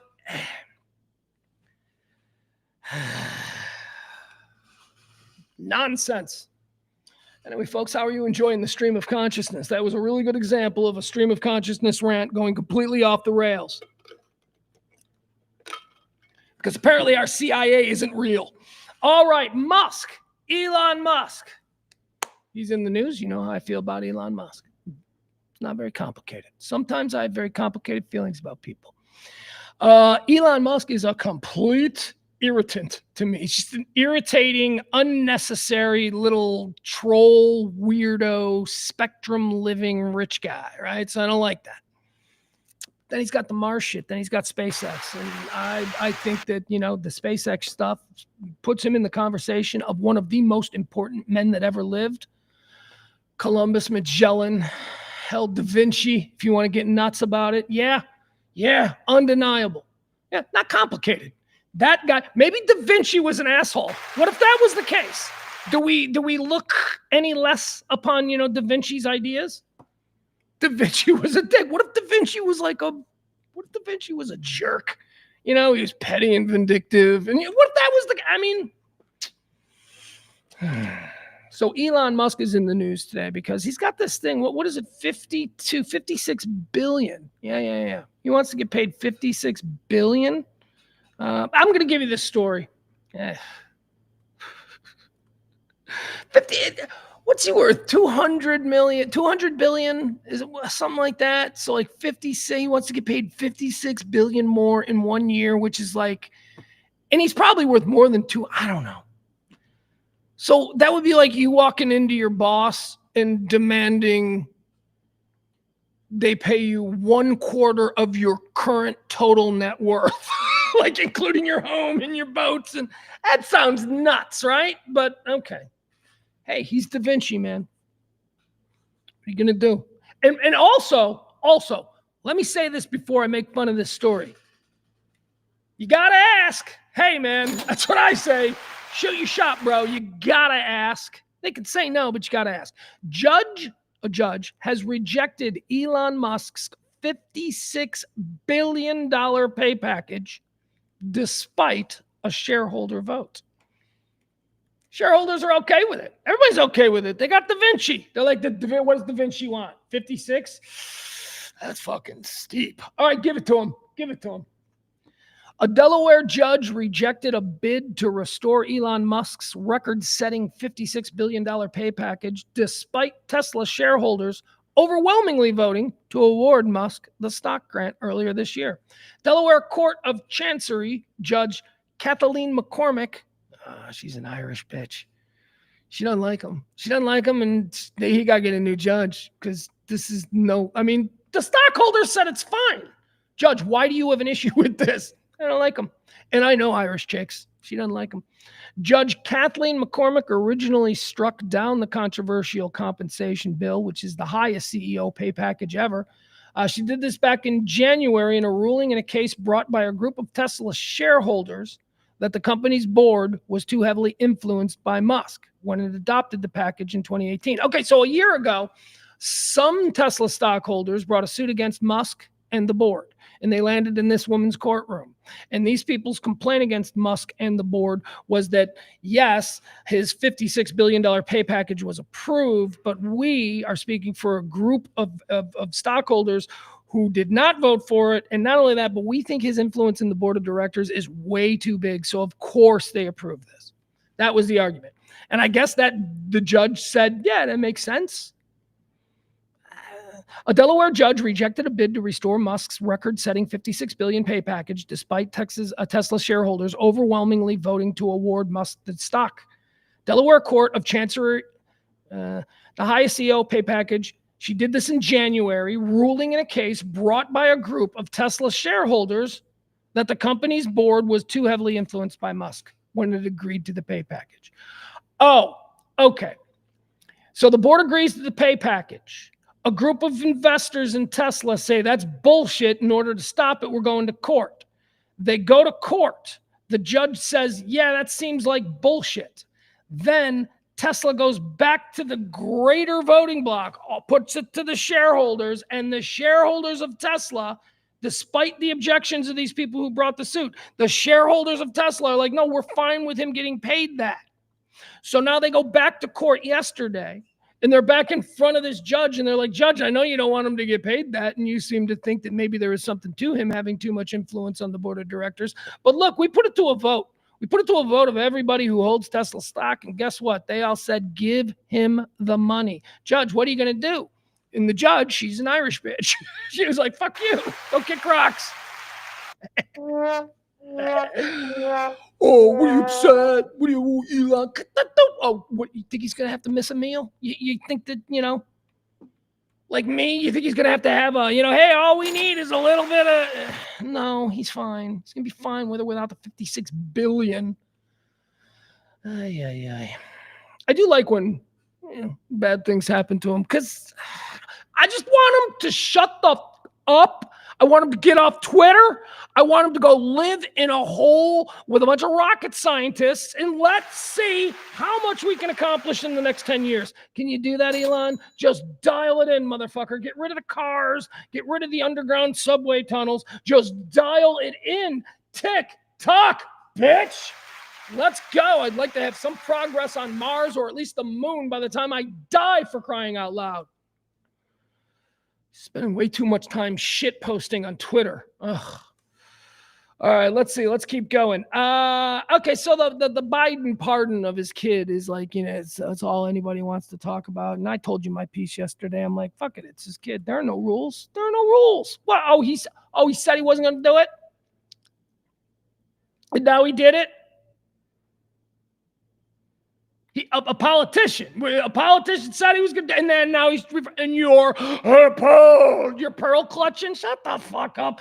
Anybody who saw Joe Biden say he wasn't going to pardon his son, anybody who saw that months ago, anybody who watched that man say it and didn't immediately go, he's lying, is a fool. And I bet I know how you vote on issues. You're dumb.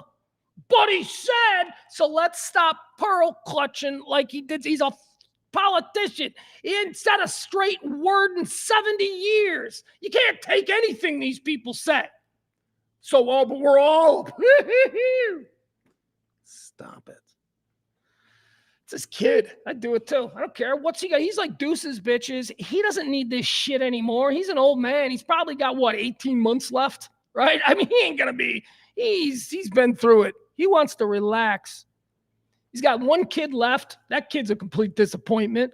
Leave him alone. Of course he's going to pardon him. I would. I'd pardon my kid. And here's the thing. The other side, I don't do whataboutism. Whataboutism just drives me insane. But come on. Come on. I'm not going to go through the list of Trump pardons from last time. I'm not gonna. But I could. And hey, one of Trump's family pardons from last time is now being made ambassador to England. So, let's not be bitches about the pardoning, especially when it comes to his son. You knew he was going to pardon him. And if you didn't, try harder. Be more intuitive. Be more, akin to what people's signs are. Like, I don't know, he's been a politician for 70 years. Maybe he's lying about whether or not he's going to get his kid out of trouble. Would you get your kid out of trouble? Yes, you would. Of course you would. I would. But I don't have to worry about that because my kid is an angel. All right, so Biden did the whole thing. Everybody's upset.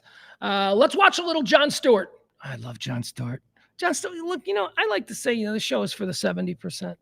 Jon Stewart has always been right in the 70%. But because he was in the 70%, I'm sure a lot of people are like, oh, he's a liberal. He's never been a liberal. Jon Stewart has been a pretty moderate voice forever. And what he's always been is, long before, all of these YouTube guys that you all think invented the craft, Jon Stewart has been speaking truth to power and shit talking people who deserve a shit talking since the late 90s. He's just great.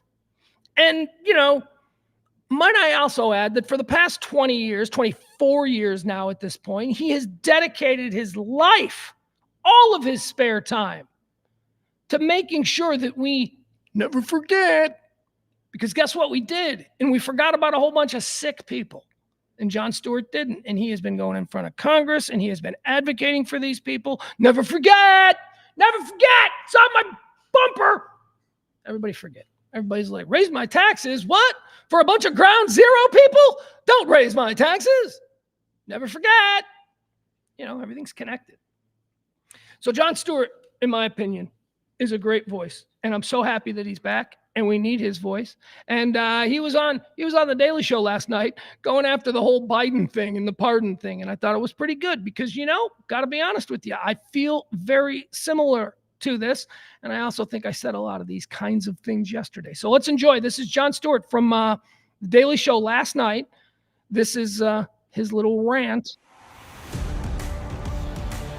YouTube going to make us watch bullshit. Oh, that place is supposed to be cool. Cosm. All right, here we go. Of course, no one was more outraged than America's judicial compass, Donald Seneca Trump. President-elect Trump weighing in as well. He says, does the pardon given by Joe to Hunter include the January 6 hostages who have now been in prison for years? Such an abuse and miscarriage of justice. Oh, you pardoned your son. Well, what about the people who tried to help me overthrow the government? That's kind of a leap there. It's like going, you know, oh, you're going to let the kids stay up to watch SNL, but you're not even going to try to help me burn the neighbor's house down? So, obviously, Republicans are going to criticize, but Biden did make this line of attack particularly available, seeing as how he spent so long saying he wouldn't do it because of how much he respects the system. I'm not going to do anything. I said I abide by the jury decision, and I will do that, and I will not pardon him. Will you accept the jury's outcome, their verdict, no matter what it is? Yes. And have you ruled out a pardon for your son? Yes.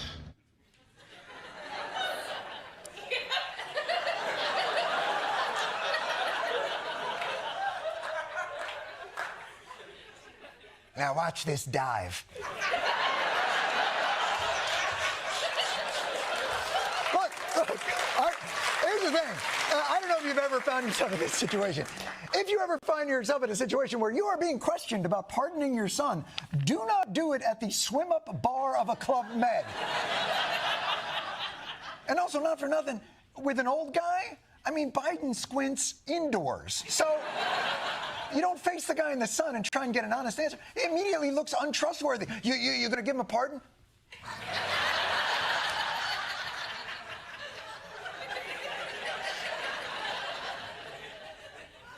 All right, we're going to play a little bit more, but I do want to talk a little bit about it so far. Here's what they're going to roll into next, what he's going to start talking about. And it's what I was talking about yesterday.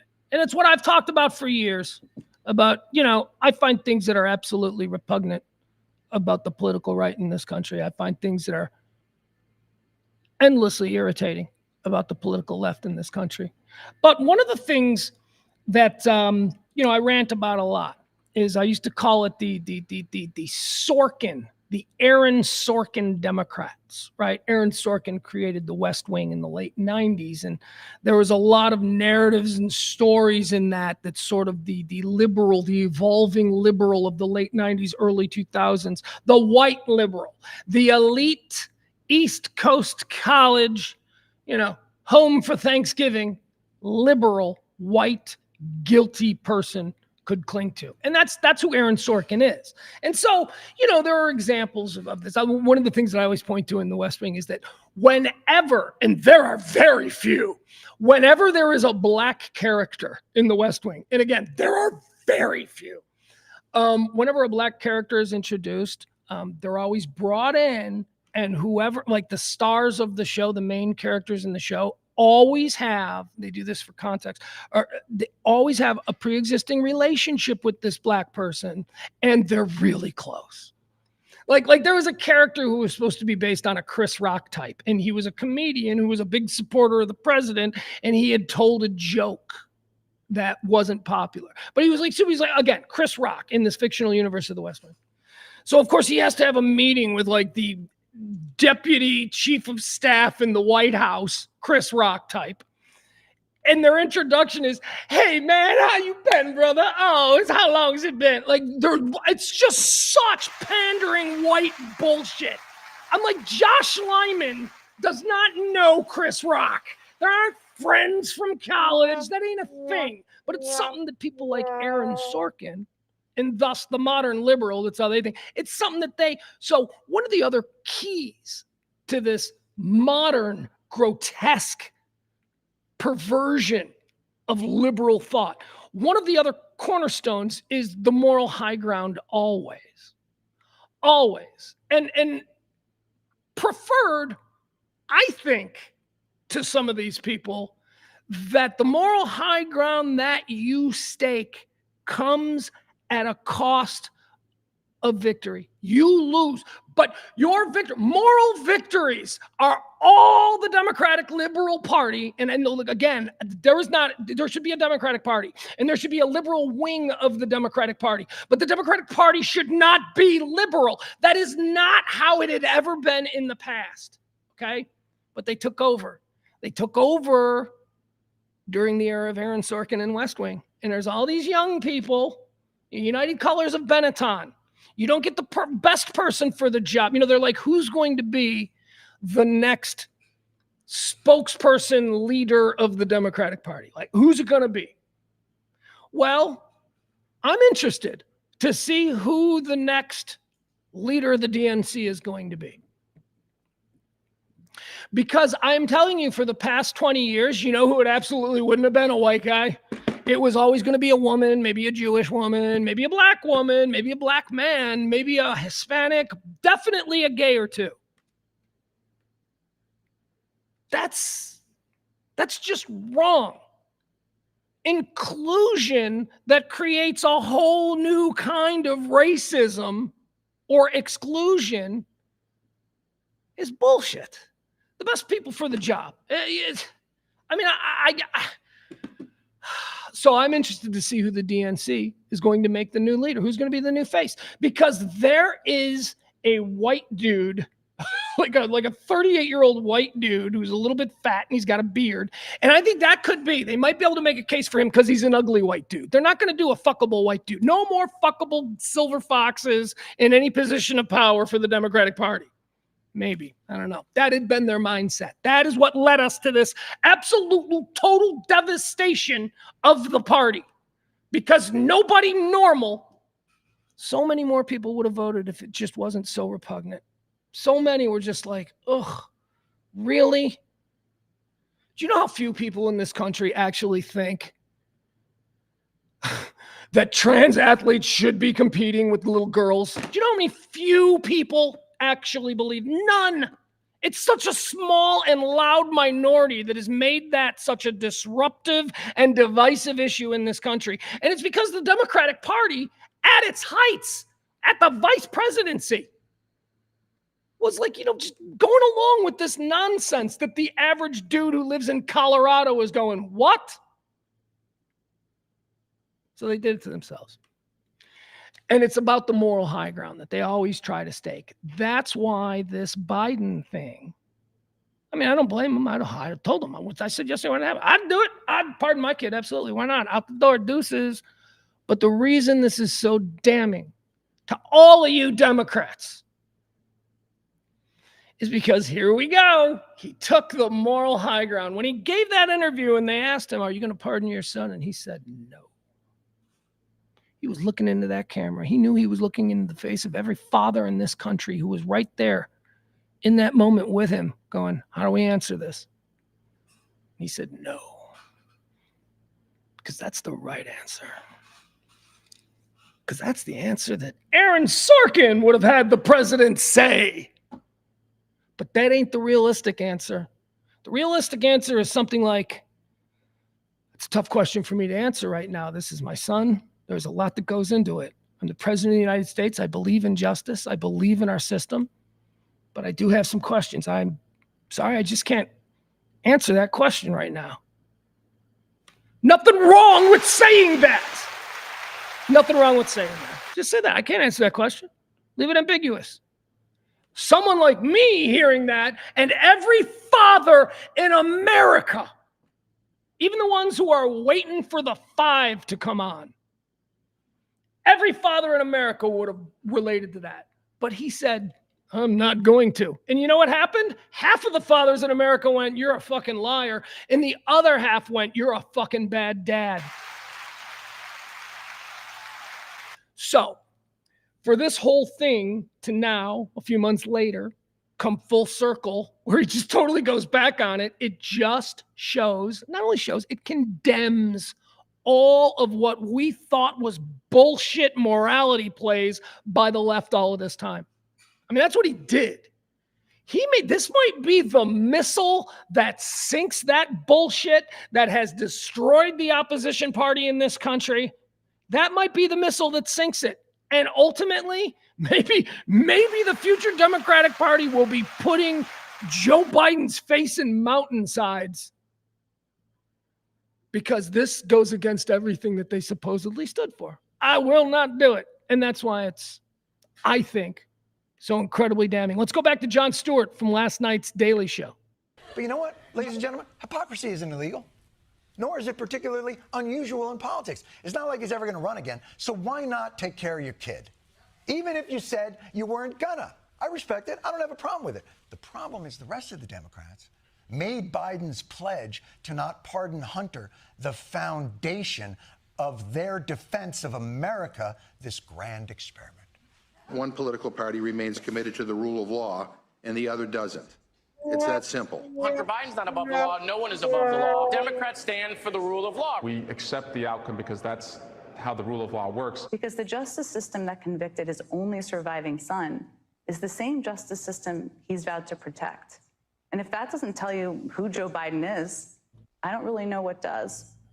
I think I know what does.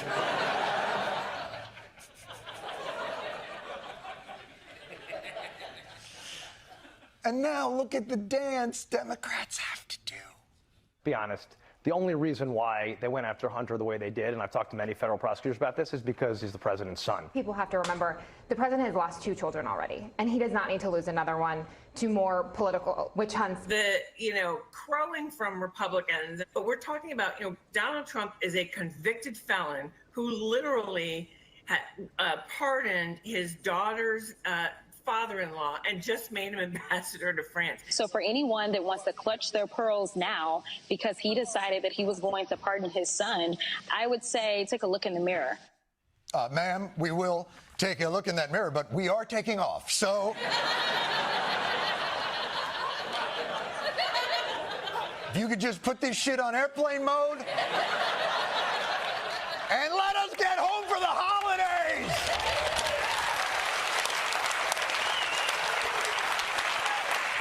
All right. Yes. All right. That's basically what they've been exposed.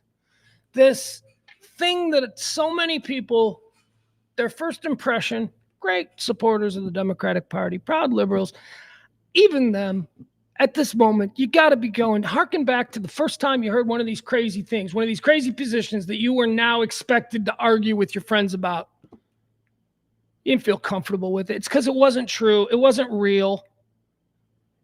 Do we believe, and I'm speaking now as someone in the middle who would happily be a part of a left-leaning, moderate political party. Do we believe in inclusion? Of course. I don't care. I don't give a shit. We're Gen X. Gen X does not give a shit. If you're gay, black, white, it doesn't matter. So we believe in inclusion. We believe in smart. I think that's what it is. That's got to be the unifying glue. Believe in smart.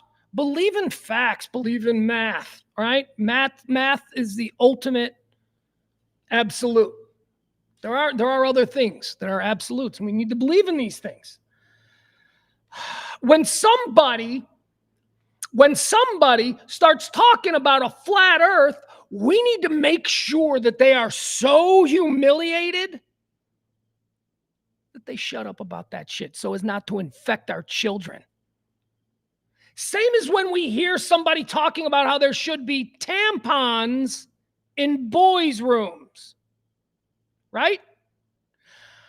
How is that taxpayer dollars to provide tampons in bathrooms, boys' rooms, public schools, for those kids that might be young people who might be, going through some things? Tampons. We're going to hire someone. They're going to come. We're going to spend your money. They don't menstruate. They don't need tampons. It's cosplaying. And our taxpayer fucking dollars ain't going to cosplaying anymore. So those of us who are progressive-minded, what happened? How did that suddenly go from the first reaction to, wait, they don't menstruate, isn't that, to, I'll tell you why Kamala should be president? How did that happen? Okay? We all need a reckoning with what we think as an opposition party. I don't know where that's coming from. But again, I am very hopeful that Biden exposing the bullshit of the endless moral grandstanding on the left, where they pretend to know what's right better than anyone else until it's actually applied to them, right? This is why they've always been, this is why the minority classes in this country have turned against them, because they're the ones who show up. No, we're with you. We are giving you a voice. And then they go out to dinner with Wall Street bankers and totally fucking forget about the photo op in front of the poor kids. Sorry, Sorkin liberals, that's been you for a good 50 years in this country. Fuck you. And you know why the other side is like, we can do it better? Because the churches have been doing shit. And the churches somehow, they're all on the right now. You know, there used to be a very strong, the Catholics used to vote Democrat because the Democrat used to represent the working class, you know, the people who tithed on Sunday, the factory workers. So, you know, it's the Democratic Party that has gone absolute fucking batshit with tampons in boys' rooms at taxpayer expenses and arguing that someone who was on the men's swim team until last year and pretty good should be allowed to compete against girls. That's nonsense. It's nonsense. So that's the problem. And I think Jon Stewart is as good a voice to represent that. We need more Jon Stewart. We need Jon Stewart to run for something. Like, you know what? Fucking president. Because we're doing that now. You used to have to, you know, go to a law school, get a degree, matriculate through clerk at some Supreme Court, and now you're a congressman, and oh my God, you've just been put on a committee, and you're going to run for the Senate. Nope, screw that. You're going to be governor for 10 years, and then, hey, it's time to run for president. That's how we used to do it. There was a whole process where, you know, these guys had been through it.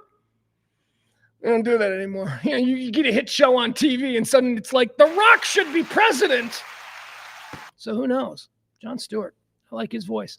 All right, we're going to keep moving on here. Let's see. What else do we have? Here's an update on a story that we've been covering for 3 weeks, and it is, wow. It just keeps getting weirder, and I'm telling you, is it over? I mean, it might be over.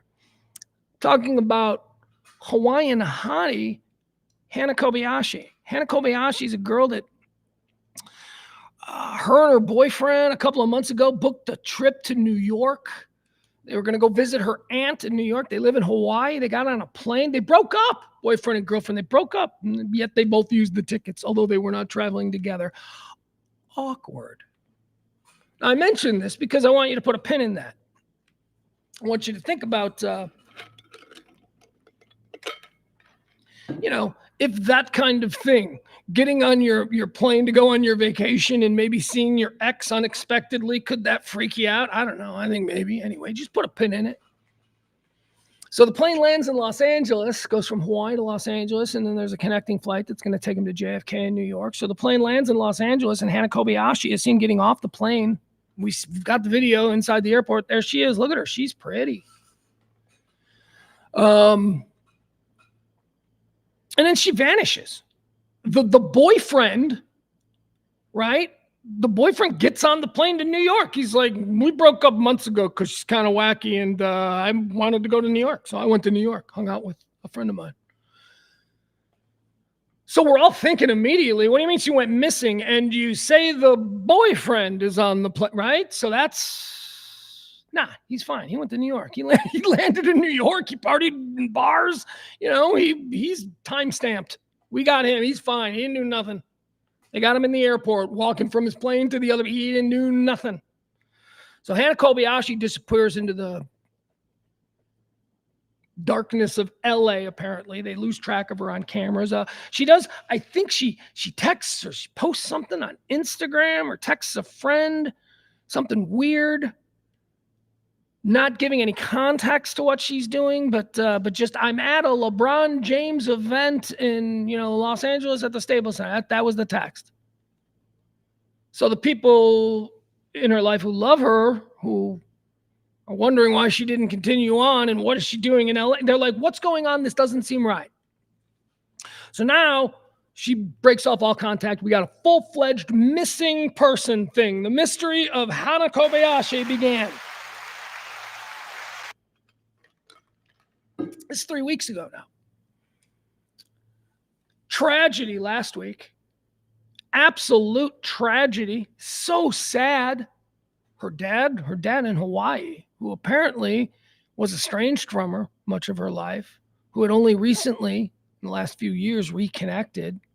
Her dad, apparently heartbroken, flies to LA because, damn it, I'm going to find her. Desperate dad running the streets of LA looking for his daughter, who was last seen at LAX and security cameras just walking around the airport. Dad's panicking. At some point, Dad gave up and Dad killed himself. Dad is dead. Hana Kobayashi's father committed suicide because he was so heartbroken that she disappeared. Assumed she was dead, and why wouldn't he? All the years squandered. Oh, I wasn't in her life. Oh, but the last 3 have been so amazing.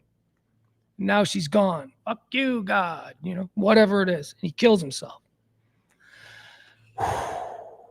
So now we're like, holy crap, this is just such a sad story because she's dead. She's dead. What, are you kidding me? Of course she's dead. Dad found something out. Comes news this morning. Cops don't think she's dead. Cops think about this. Her father killed himself because she disappeared and cut off all contact with everybody. Police say Hawaii woman disappeared voluntarily and is traveling in Mexico. Here's her dad. I'll show you a picture of her dad. This bitch. I bet she's an actress. This is the kind of shit that actresses do. This is the kind of shit that actresses do. Dad ends up killing himself because I just wanted to disappear. There was a fucking manhunt. There's an entire news network, Newsmax, that is like, not Newsmax, News Nation, that is like covering you endlessly. What do you mean? Your dad killed himself. So there they are. They're looking for her there. All right, so here's the news. A Hawaii woman who vanished after landing in Los Angeles 3 weeks ago disappeared voluntarily as she sought to, quote, step away from modern connectivity. Does this happen before or after the election? Is this like a Kamala response? Is she a Kamala? Do we know? Holy shit. Holy shit. When did this happen? April. Do the math. April. Before or after the election? I need to know. It's going to change how I'm getting angry at Hannah. I went from being incredibly concerned to being confused, to then being worried again, then being saddened. And now I'm pissed. Now I'm like, what? Hana Kobayashi, 30, appeared unharmed as she walked alone into a covered walkway at the San Ysidro crossing about 125 miles southeast of Los Angeles around noon on November the 12th, the day after her family reported her missing. Authorities made the discovery after reviewing surveillance videos from U.S. Customs and Border Protection late Sunday. Los Angeles Police Chief Jim McDonald said there is no evidence Kobayashi was being trafficked or otherwise a victim of crime. Her disappearance is now classified as a voluntarily missing person. We've basically done everything we can do at this point. She's left the country and she's in another nation now, he said, adding that if she returns to the U.S., law enforcement will be notified.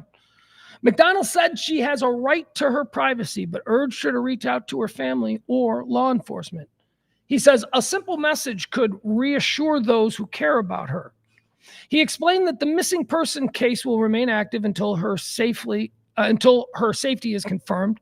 by law enforcement. Kobayashi went missing after the budding photographer. Oh, she's a photographer. She is artsy.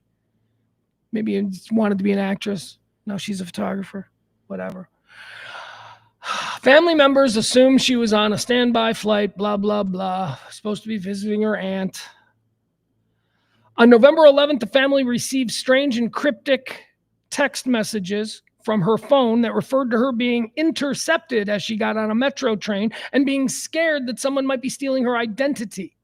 So if she started this whole thing in order to create this dramatic, plausible, I've been sex trafficked like so many other women,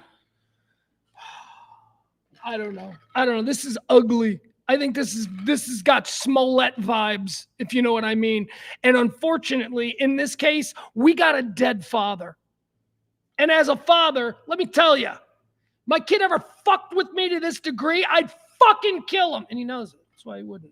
Oh, no, he would. He fucks with me endlessly.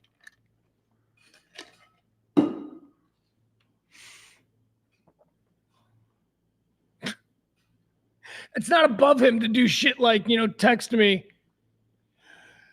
Never mind. Never mind. I don't want to. These are my fun little moments with my kid. Then maybe the outside world would be like, "That's kind of fucked up." And I'm like, "Yeah," but we laugh. People were fucked up. We're Irish. What do you want? All right, whatever. I'm getting very angry at the Hana Kobayashi story. So we're gonna move on. And should anything else pop up, look, I have an open mind, but I'm being manipulated and ginned up by the coverage of this story to think all kinds of different things. Look, she turns up dead. I'm gonna be very sad and I'll hate myself.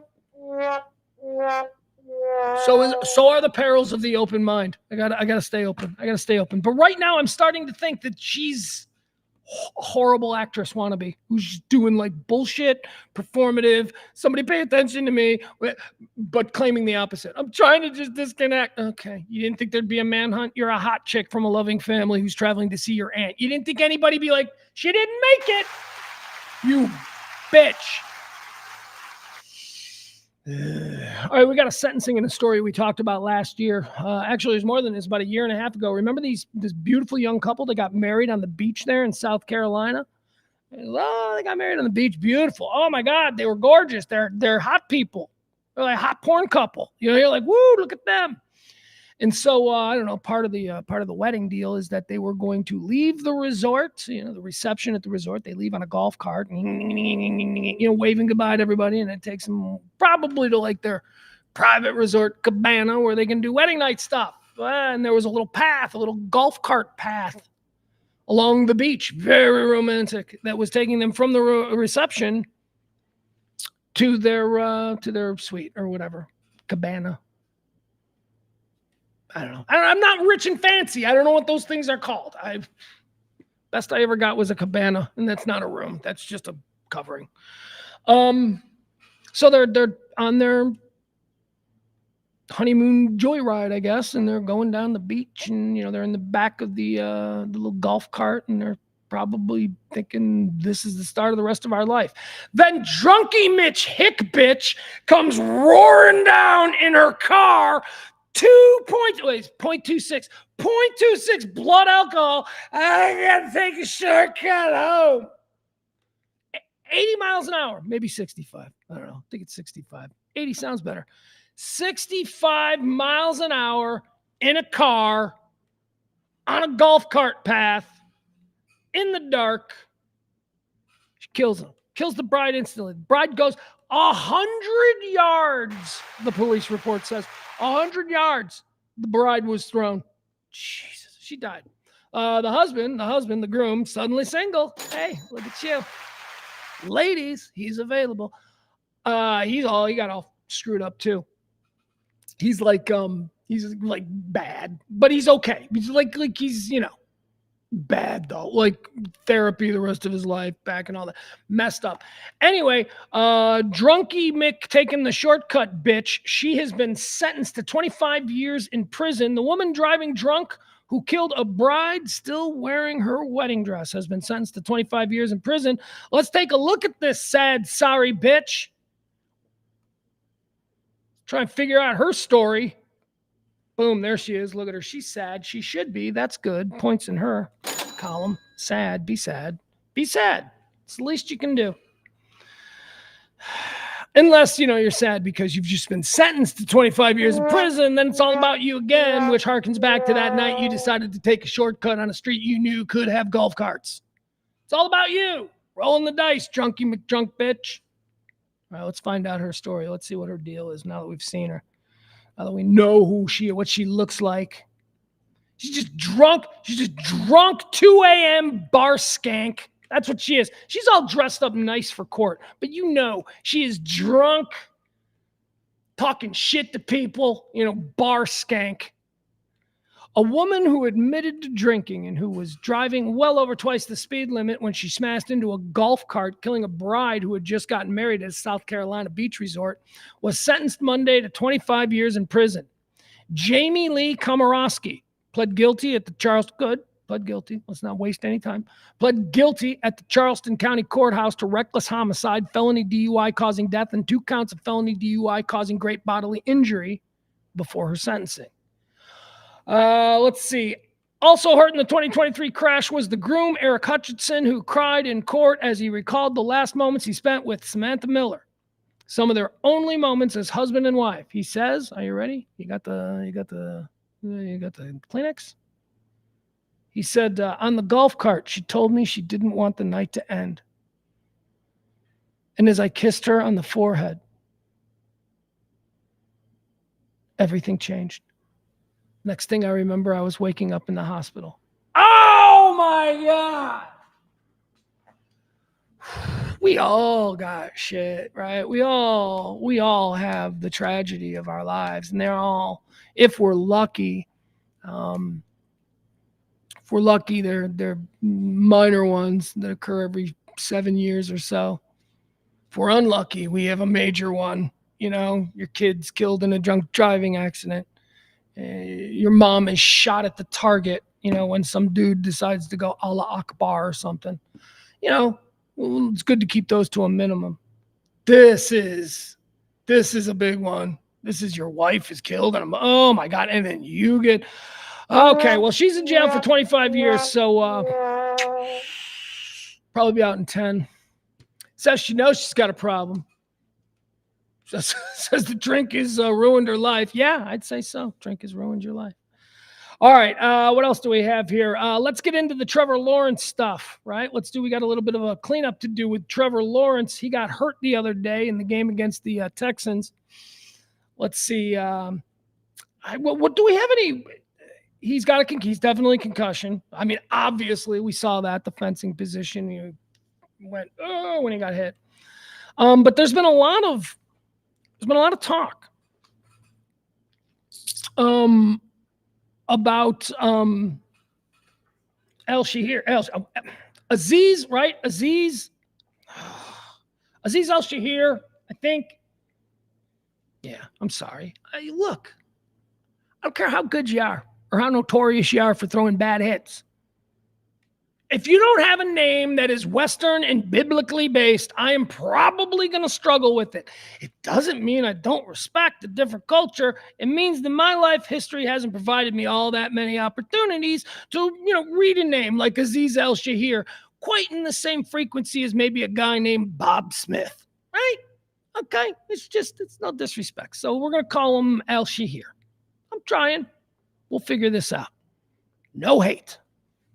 It says here, Houston's Aziz Al-Shahir took to X on Monday morning to apologize to Jacksonville's Trevor Lawrence after his violent blow to the quarterback's face mask led him to being carted off the field with a concussion. Now, a lot of people were defending him. A lot of people. This is like, sports fans. I suspect a lot of them were Texans fans. It's not a dirty hit. It's like, okay, you're crazy. You're nuts. Not a dirty hit. It was... I broke down yesterday exactly why it was a dirty hit. He had 10 yards to pull up, man. He went to his slide with 10 yards before impact. Anyway, this is like when, look, I love my Chicago Blackhawks, but, I think Patrick Kane's probably a little bit rapey, all right? And when all the rapey stuff was going on with Patrick Kane, I'm like, yeah, he's a hockey player. They drink a lot. He's a party boy. I bet you he grabbed her ass. Fuck you. She just wants money. I'm like, nah, dude.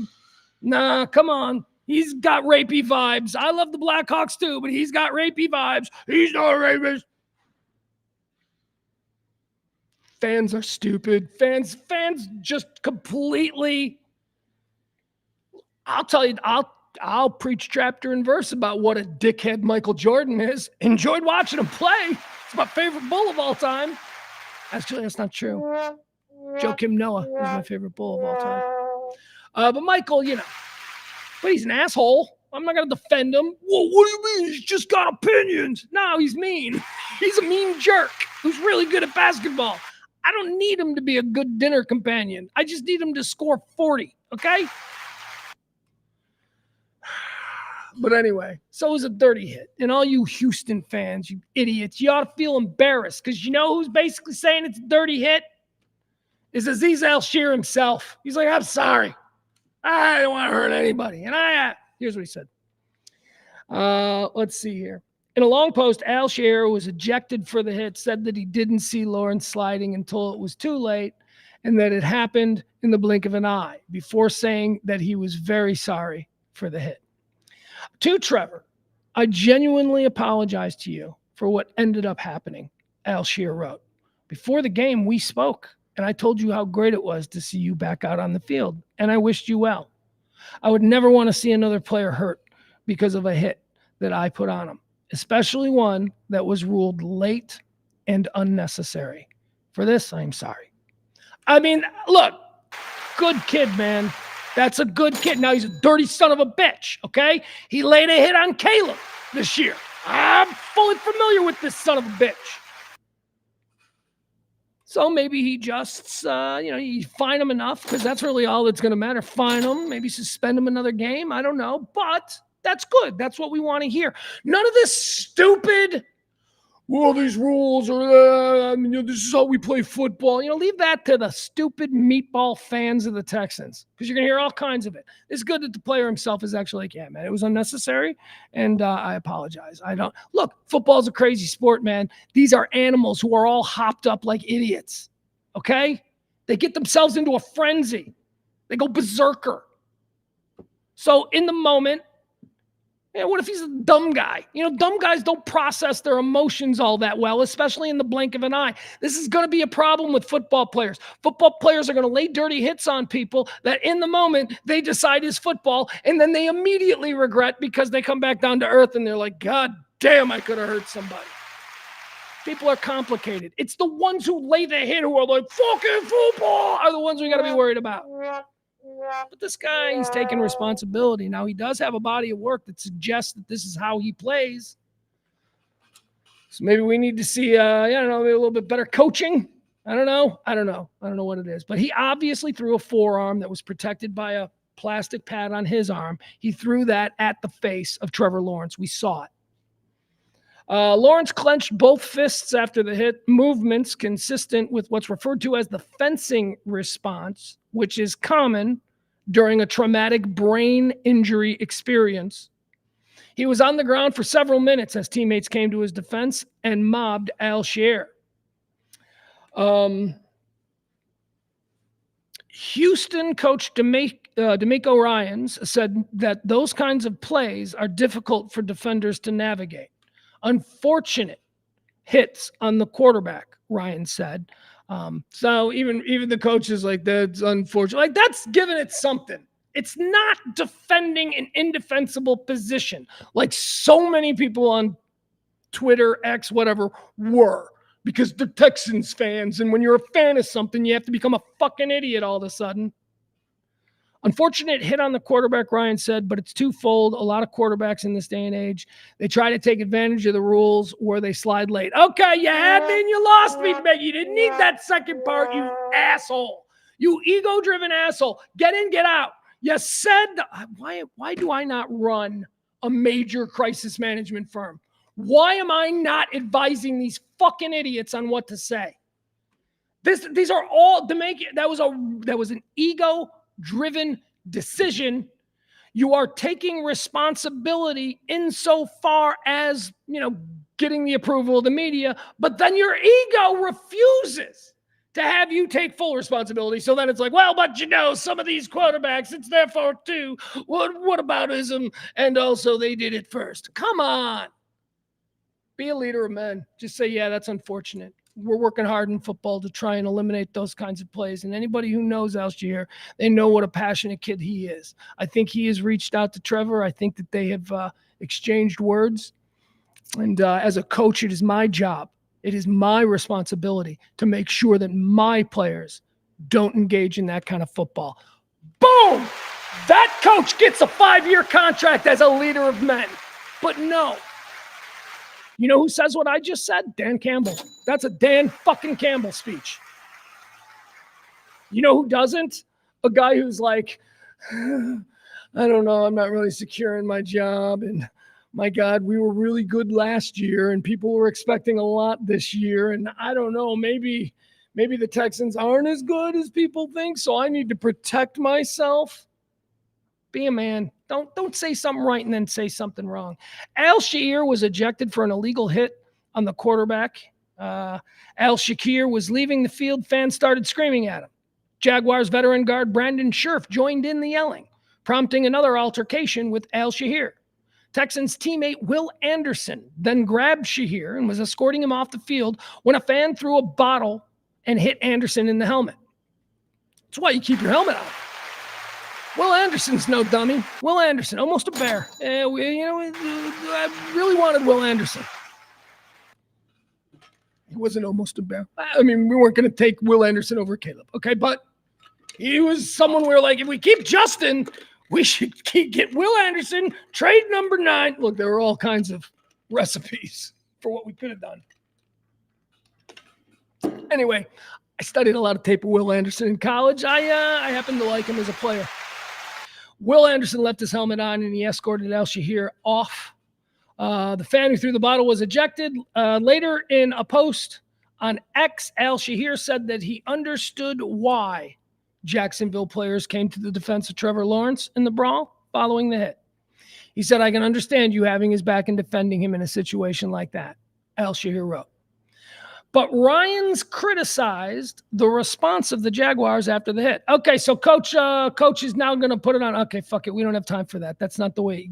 Shut up. Why are you wading into these waters? What are you hoping to have, like some kind of a rivalry now with the Jaguars? Stop it. Nobody cares about the Jaguars. Your rivalry is with the Cowboys. Come on. Doug Peterson, he's upset too. Okay, what are we looking at here in fines? Let's see here.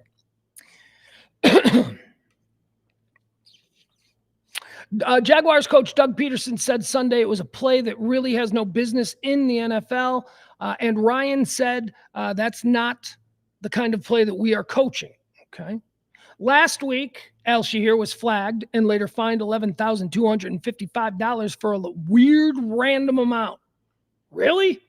You're fining him? Okay, so that particular late hit NFL league offices in New York, that particular fine is going to be $11,255. How about in 42 cents? Stupid NFL. Last week, Shahir was flagged and later fined $11,255 for a late hit out of bounds on Titans running back Tony Pollard. He was fined earlier this year after he punched Bears running back Roschon Johnson on the sideline in week 2. That occurred during a scuffle that started after he had a late shot on quarterback Caleb Williams near the sideline. That wasn't flagged. It wasn't flagged.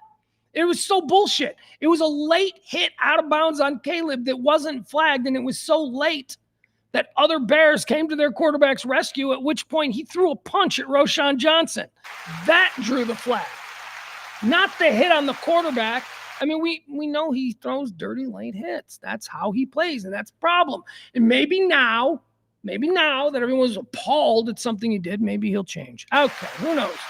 Hopeful, right? I don't care. The dude's been in the league 9 years, and I barely know who he is.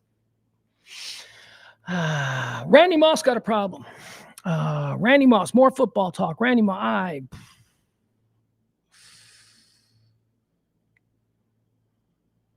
I spent so many years not enjoying Randy Moss because he played for the Vikings. I'm doing the same thing with Justin Jefferson now. I am not enjoying the greatness of Justin Jefferson because he plays for the Vikings, and I'm like, fuck them.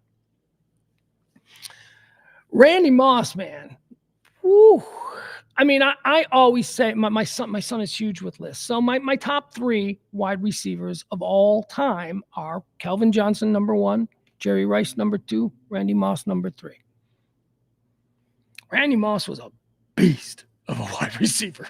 He changed the position. I never saw nobody play the position like Randy Moss when he first came into the league. That was incredible. Anyway, Randy Moss has transitioned into becoming a very entertaining broadcaster. I enjoy Randy Moss's personality.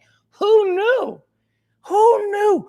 Randy Moss came into the league in the NFL as this problem child who was an elite receiver who had to play at this small school because he starts fights and he's a thug. And he smoked the devil's lettuce once. He did. Let's take him in the 5th round. Actually, he did fine. It ended up fine for him. But he had a bad rep when Randy Moss came into the league. He was trouble. He was very talented, but a big project. Turned out not to be true at all. He was a great leader and a super producer on every team that he played on, Randy Moss. But, we were ginned up. There's a story here for us to talk about. We need to spend 15 minutes on it. We have 15 minutes we need to fill. Let's talk about how he smoked marijuana once and how that means he'll never be an effective wide receiver in the NFL. The GMs I'm talking to have very big concern. That was all the bullshit on Randy Moss. So it goes on, he becomes a TV guy. He's great. I think he's so much fun. Who knew he was a bumpkin? Randy Moss is America's favorite football bumpkin at this point. That used to be guys like, I'm trying to think of who the old good bumpkins were. Bobby Bowden, Bobby Bowden's a big bumpkin. I like him. I like Randy. So there's something wrong with him now. He's sick, right? And look, man, I went through the Walter Payton thing, okay? We didn't really, and I don't mean to bring a dark, but this is how they slow roll really bad news about somebody. Like the Walter Payton thing, after, he died, it was like, oh shit, we didn't see this. We didn't connect that to that to that. So I'm a little concerned about Randy. Hall of Famer Randy Moss reveals he's battling something and asks for prayers. Dude, he went on TV. They gave him, whoever the producer was who knows what he's talking about, thought, yeah, you could have some national TV time for this. Hall of Fame wide receiver Randy Moss revealed he's dealing with a health issue and asked fans to pray for him and his family. The 47-year-old ESPN football analyst made the announcement on Instagram from the set of the network's Sunday NFL Countdown show. Okay, so I thought it was on the show. All right, but still, you're using the set. He directed his message to men and urged them to get checkups and blood work done without specifying any particular illness. Okay, so immediately testicular cancer and colon cancer, right? Prostates, men stuff. Here's what he had to say. He said, I just ask for all the prayer warriors to put their blessing hands on me and my family through these hard times. People were talking about my eyes last week, Moss said, before putting on a pair of sunglasses. I'm battling something, man, and it's something internal. Your boy is going to get through it. I got a great team of doctors and got a great family around me. That ain't nothing, dude. That ain't I'm having a lump taken off my testicle. That's Walter Payton shit. Before we knew how serious it was. That's how he talked. So do what he says. If you pray, if you believe in energy or whatever. Randy Moss is a very lovable bumpkin who, when he was a kid, the national media just destroyed his reputation for what turns out to be bullshit. So, he's a young man with a family, seems like a good dude. So like I said, you pray. Yeah, you keep good energy going, you keep the good energy going for Randy Moss. That's a really sad story. I don't mean to think the worst, but you don't put it in that. There's a lot of tells. All I'm saying, you know me, I'm always like, hey, I can judge people. I for some reason, I've always had a very keen eye for meeting somebody and within a minute or two being able to go, con man, or okay, I can trust him. You know, that's also, I'm good at reading situations. That just seems to me to be the tone of it seemed unnecessarily somber and desperate. So anyway, read what you will from that. Oh, you know what? If a week from now it turns out to be absolutely nothing, go ahead. Please be like, oh, Pugs was like what? Please. I hope that's the case. I really do, because I like Randy Moss. But, you know, you got to prepare yourself for these things. Let's see. What else do we have? Oh, okay. So let's watch a little Britney video. Apparently, Britney's spinning off this planet. Yesterday was her birthday. We talked about that. I talked about how Britney just will not go away. We won't let her go away. Here's how we won't let her go away. Here's an example of how we won't let Britney Spears go away. Let me show you this. This is trending today. Everybody's talking about it. Everybody's like, oh, look, Britney's nuts again. Britney's doing nutsy shit. Let's watch this. This is from TMZ. Yesterday was her birthday. Let me get this pulled up right. TMZ gonna make us watch a commercial. You just know it. Oh, okay. Whoa, go back. Hold on. No, don't do this to me, TNT. I'm not really sure why the paparazzi. Pause. I'm not really sure why the paparazzi have me going on.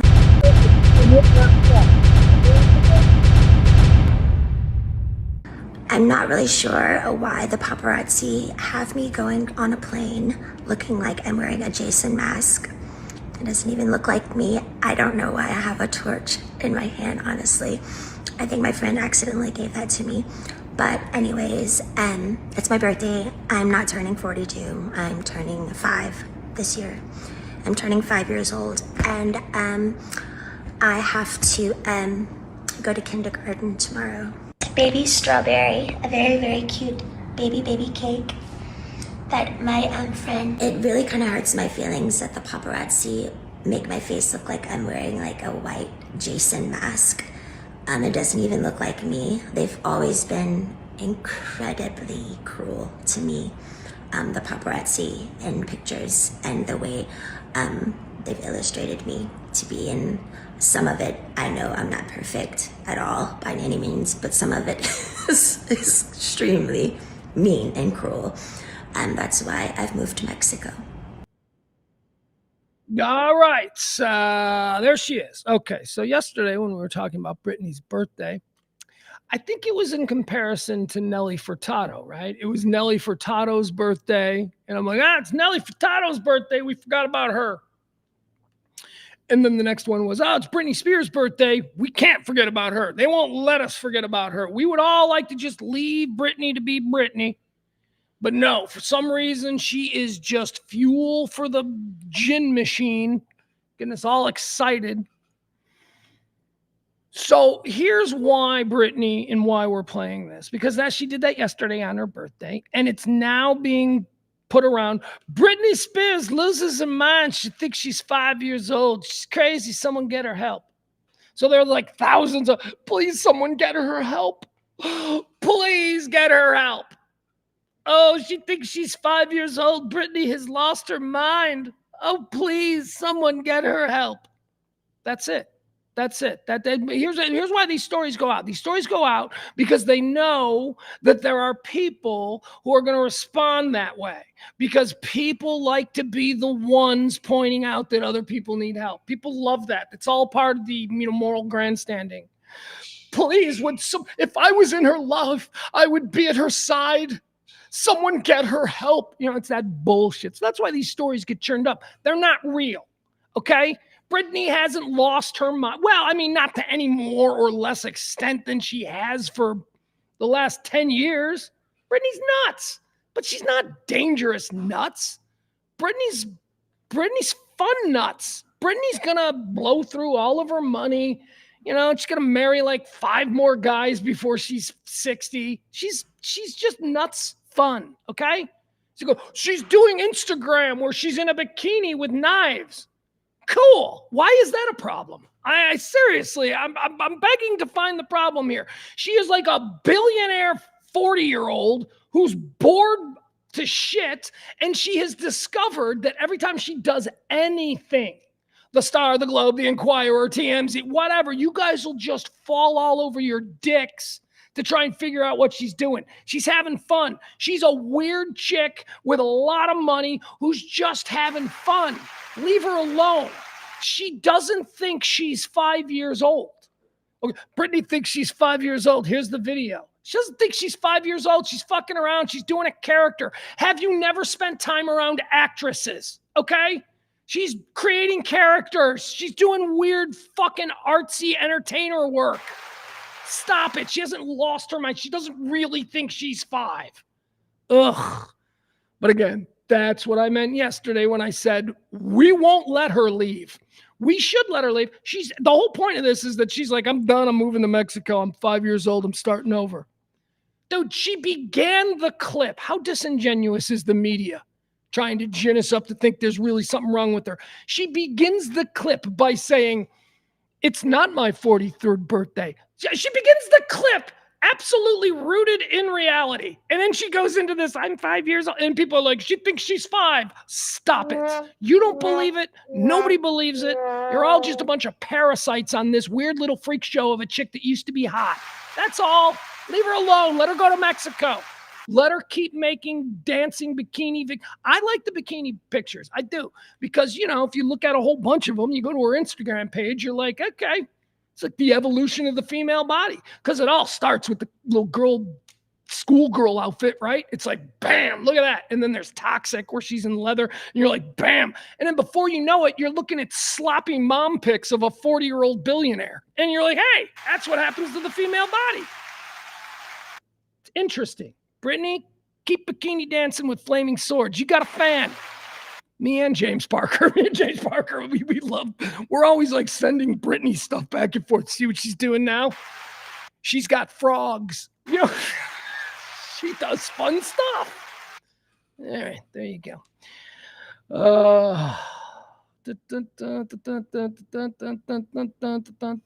Barney's thinking she's still hot. Yeah, I mean, of course. You know what Britney Spears is now? What is she like? 4? I don't even know. Okay, let's just put her at 42. Okay, let's just put her there. I don't know. Something like that. So let's talk about Britney at 42. Britney at 42 could still be a sexy bartender. Are you out of your mind? You think she's like... Now, the problem with Britney is that when she was 20... Wow. Right? I mean, she was like, first of all, she had this whole like, her body said porn star, but then her like face and attitude said like, you know, Christian girl from the Baptist choir. And it was just a really interesting sort of thing that Hollywood did to the American male of like 1999. I mean, I was like 29, 30 or something at the time, and she was like 19. And I remember telling my friends, I'm like, should I not feel right about really liking that whoops, I did it again video? Because I got to tell you, I can't stop watching it. And I'm not going to apologize. I'm sorry. She might be wearing a high school uniform, but she don't look like no high school girl. So, you know, stop it. She's currently still an attractive woman. What she's not is Hollywood, still in the game, grinding it out, doing a Jimmy Fallon appearance. 42. She's Toledo hot, man. She's Toledo hot. She's Frisco hot. No, you know what? She's not. I'm terribly sorry. We can't. Texas women are the pound for pound most beautiful woman. So she's like what would bring? Okay, there we go. You used the Dallas scale, right? So like Sydney Sweeney is like a Dallas 7, right? Something like that. So what would Britney Spears at 42 years old be? She'd be I don't know. Dallas is hard. I can tell you she's a Chicago 8. I can tell you that. Brittany right now at 42 is a Chicago 8. She might be like a Dallas 5. I don't know. It's different. I know some of you hate me when I rate women, but hey, Trump won, so I'm not really worried about that anymore. Those of you who don't know that I'm just trying to be funny and we're having fun, those of you who can't embrace the joy and not get anchored in some kind of moral superiority where women should not be assigned numbers, stop it. This is the problem.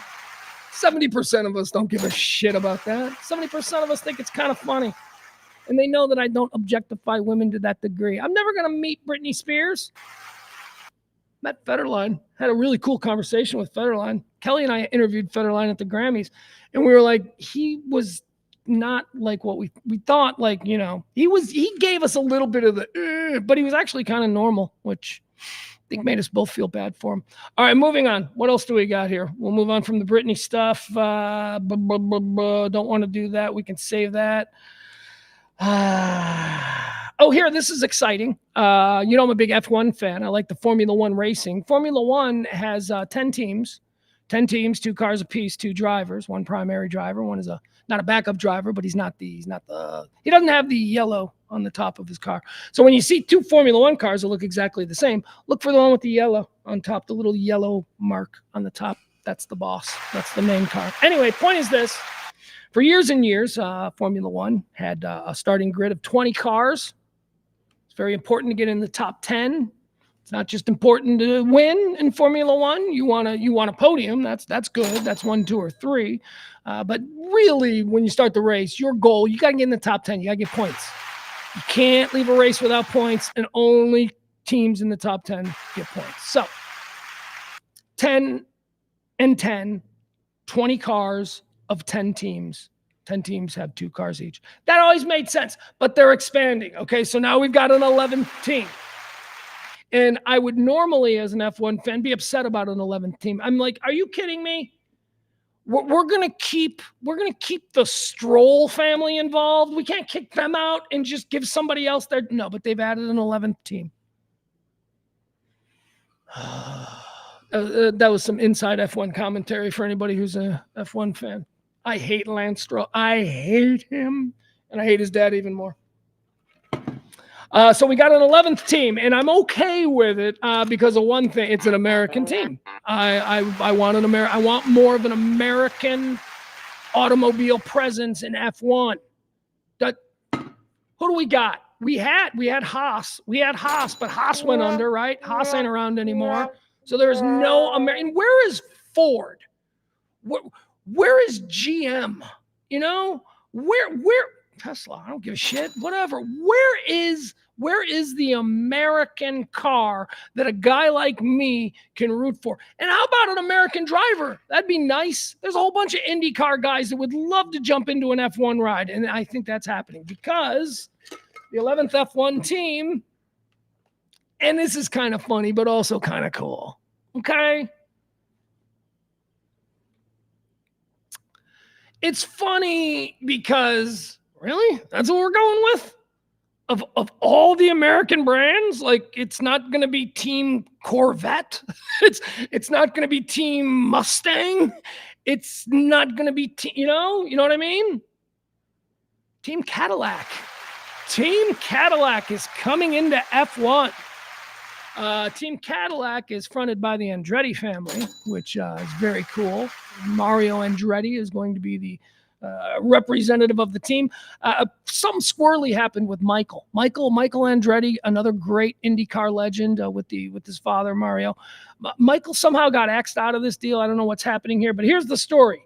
Only the coldest of hearts won't empathize with Michael Andretti, who's been sidelined from his namesake sports organization and won't have any role with the Formula One program that he spent the last 4 years desperately trying to launch. His effort to get a program partnered with General Motors into F1 was approved last week, roughly a month after Andretti stepped aside from leading his race teams. See, I hope this is temporary, and I hope that maybe this was just bad timing and a bad gamble on his part, but are you kidding me? If we are going to have an American team in F1 that is truly going to compete, that's going to be badass, not like Haas. Everybody loved Gunther, but Haas was, not going to compete. They weren't going to compete with Mercedes. They weren't going to compete with Ferrari. Certainly weren't going to compete with Red Bull. So, look, if as an American watching F1, I got tired of watching my only American car either not finish or finish dead last with no points. So Cadillac, this is exciting, and I want Michael Andretti to be the team principal. Mario Andretti can't do it. Mario Andretti is way too old. Mario Andretti is like 80, but Michael Andretti can. Michael Andretti needs to be the team principal of Cadillac F1, and I will get a Cadillac F. It'll be so cool for Cadillac. What if Cadillac becomes cool because of this? What if Cadillac can become cool? Cadillac was once very cool. When I was growing up, you got to understand the neighborhood that I grew up in, there was no such thing as Mercedes or BMWs. I mean, they existed, but people would throw rocks at you. When you made it in my neighborhood growing up, you drove a Cadillac. Ooh, must have got that raised on the block. They got a new Fleetwood. Look at that. Or maybe a Lincoln Town Car, if you just wanted to be an asshole. Like if you wanted to be like, fuck Cadillac, you just go with the Lincoln Town Car. But this is cool. This is cool for Cadillac. The Cadillac F1 team is made up of a strong group of people that have worked tirelessly to build an American works team. I'm very proud. This is from Michael Andretti. I'm very proud of the hard work they've put in and congratulate all involved on this momentous next step. I'll be cheering for you all. Dude, you need to be on the pit wall. What do you mean cheering for them all? I need you to be interviewed before, gentlemen, start your engines. I need you to be that guy, Michael Andretti. Unless you want to give it to suppose you could give it to, who else would be a cool American driver? But it's got to be IndyCar, okay? It can't be NASCAR. It's not the same thing. It's got to be IndyCar. AJ Foyt's still alive? No, he ain't alive. Rick Mears, Danny Sullivan. That's it, Danny Sullivan. I want Danny Sullivan. Danny Sullivan or Rick Mears as my team principal. Al Unser Jr. Boom. That's it. Team principal for Cadillac F1 has to be Al Unser Jr. Maybe Al the third, right? Let's see here. What else does it say? That doesn't matter. Anyway, I don't know when they're going to start racing, and I don't know who their drivers are. That's going to be very exciting. I absolutely want an American driver. I want an American IndyCar. It's American muscle. I want everything. I want the ugly Americans to take over F1. We got shit tons of races here, man. We got Miami, we got Austin, we got Las Vegas. They want to add another one. There's Toronto, North America. Come on. Anyway, Cadillac F1. That's very exciting. What else do we need? All right, I'm going to leave you with this. All right, we're just going to show a couple of videos here, but we are running late on time. We're going on another 3-hour show, folks. That kind of shit can't last. I do want to thank, though, our executive producers here of this show. Today's executive producer is none other than the incredible Leslie C. and Byron. They're helping us get to our goal. I don't know. I haven't heard the Venmo. I haven't heard any of those things go off during the show, so maybe we didn't make our 50 today. If we didn't, that's okay, because I have faith that we, the good people of this chat room, will get us there. That's enough. All right, I do want to show you this. Let me see here. You know what? Let me do this instead. Let me address Adam in the chat room, because Adam is an earnest, thoughtful guy who I find incredibly irritating, and yet for some reason I have found a place for him in my heart all these years. Okay, I don't know. People are complicated, whatever. Adam says, and I think this is in relation to when I was talking about should I feel guilty rating women, right? She's a Dallas 8. She's a Chicago 5. Okay. Here's what Adam says about that. He says, when you do it in this context, it's fine. It's when you get specific about what a woman looks like and how she should look is where you become an a-hole. Oh, I totally agree. Yeah, look at us. Look at us. Yeah, no, he's... Okay, but I do have one problem. Who the fuck are you to tell me what context is appropriate? And if you think, and I'm not just talking to Adam here, I'm talking to everyone. And if you think that you have some standing, where you can tell me this, why? Why do you think this? But also, how about just shut the fuck up? How about just not engage? People say shitty things all the time, right? I mean, I appreciate Adam. And one of the reasons I do appreciate him is because he and I do engage in this kind of discourse. So please, don't do as I do as I say. I'm just saying, don't engage with people. Why? Why do you think you need to be the one to tell me what is or isn't okay? It's that compulsion. It's that compulsion to be the one who is correct, who is not going to see people objectified. So we got to stop that. We're going to stop that. But he is right. He is actually right. And yeah, it's like, yeah, she's ugly with a big buck teeth in her horse face. You know, you don't do that shit. Who the fuck am I? I'm an ugly person. And that could give me carte blanche to, be mean to other ugly people. But I choose not to because I know that I cry at night. I have feelings. I'm a person. All right, let's take a look at this. Let's see. We got one more thing I want to show you here. I want to leave you with this. Remember how I was telling you, remember how I've been really irritated the last couple of days with the press tour for Wicked and these people who seem to live in a fairy tale where it is just like, what is this? What is this oxygen that you get to breathe that I don't get to breathe? That you are just this, yes. I cried 500 times. These like super delicate fairyland people in this world that just irritate me. And I'll tell you why it irritates me, because don't just say, what are you don't like people being happy? No, that's not it.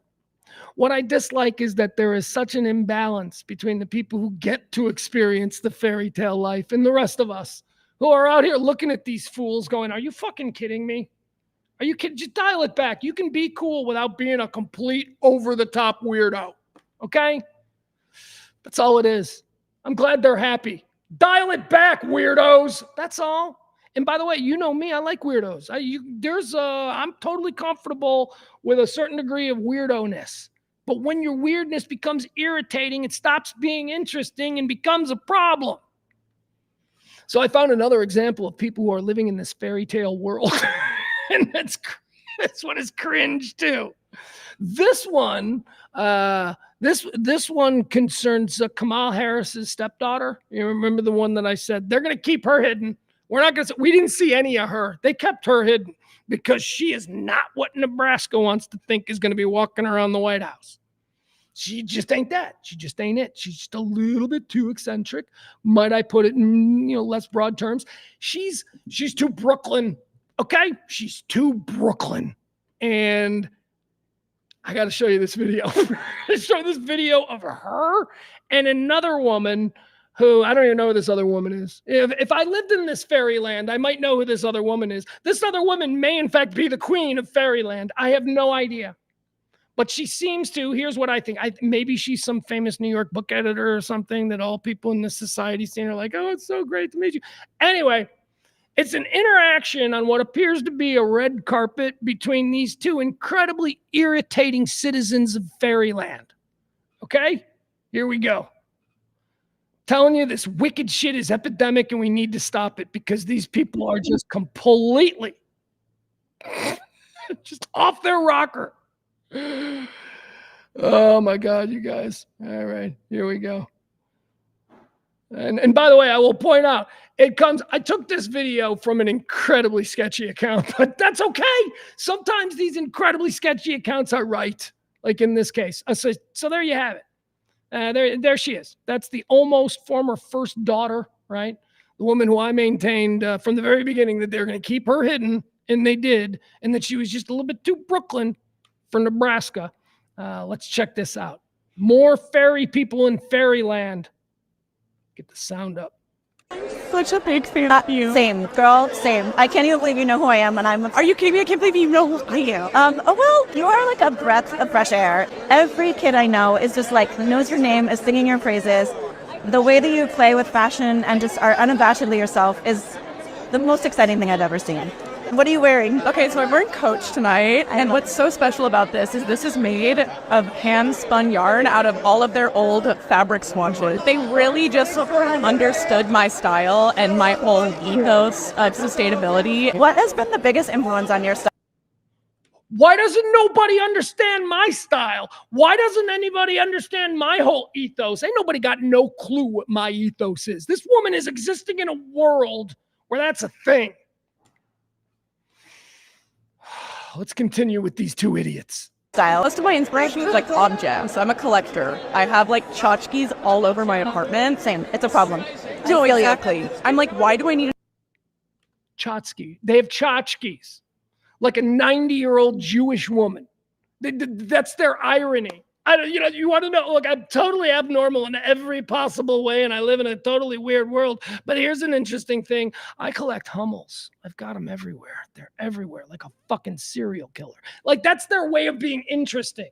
Because everything about them is, whatever is in step with that radical Brooklyn, New York, super liberal kind of mindset.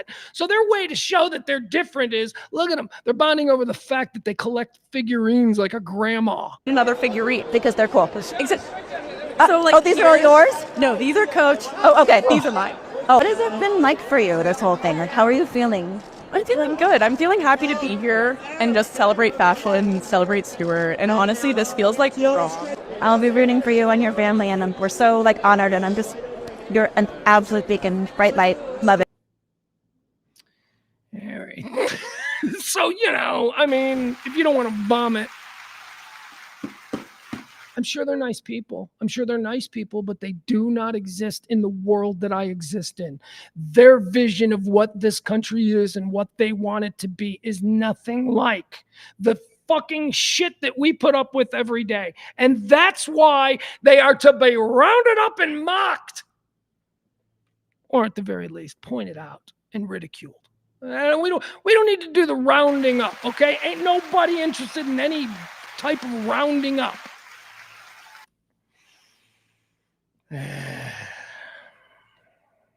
I feel like this is good. I feel like we have done a full almost 3 hours of show today. I promised you 2. I've over-delivered. You're the best. We'll meet back here tomorrow at noon. Don't forget, let's get us to our goal. If you do, in fact, support this kind of non-divisive, non-politically based, just a middle-aged man screaming about the world, drop a little something, get us to our goal. That's it. We'll see you tomorrow. This is The Rant with me, Pugs Moran, from the Kelly Moore Memorial Studios in the beautiful E Gallery in Dallas's Design District. Until tomorrow at 12 noon. Yeah, well, I need to come up with a sign-off.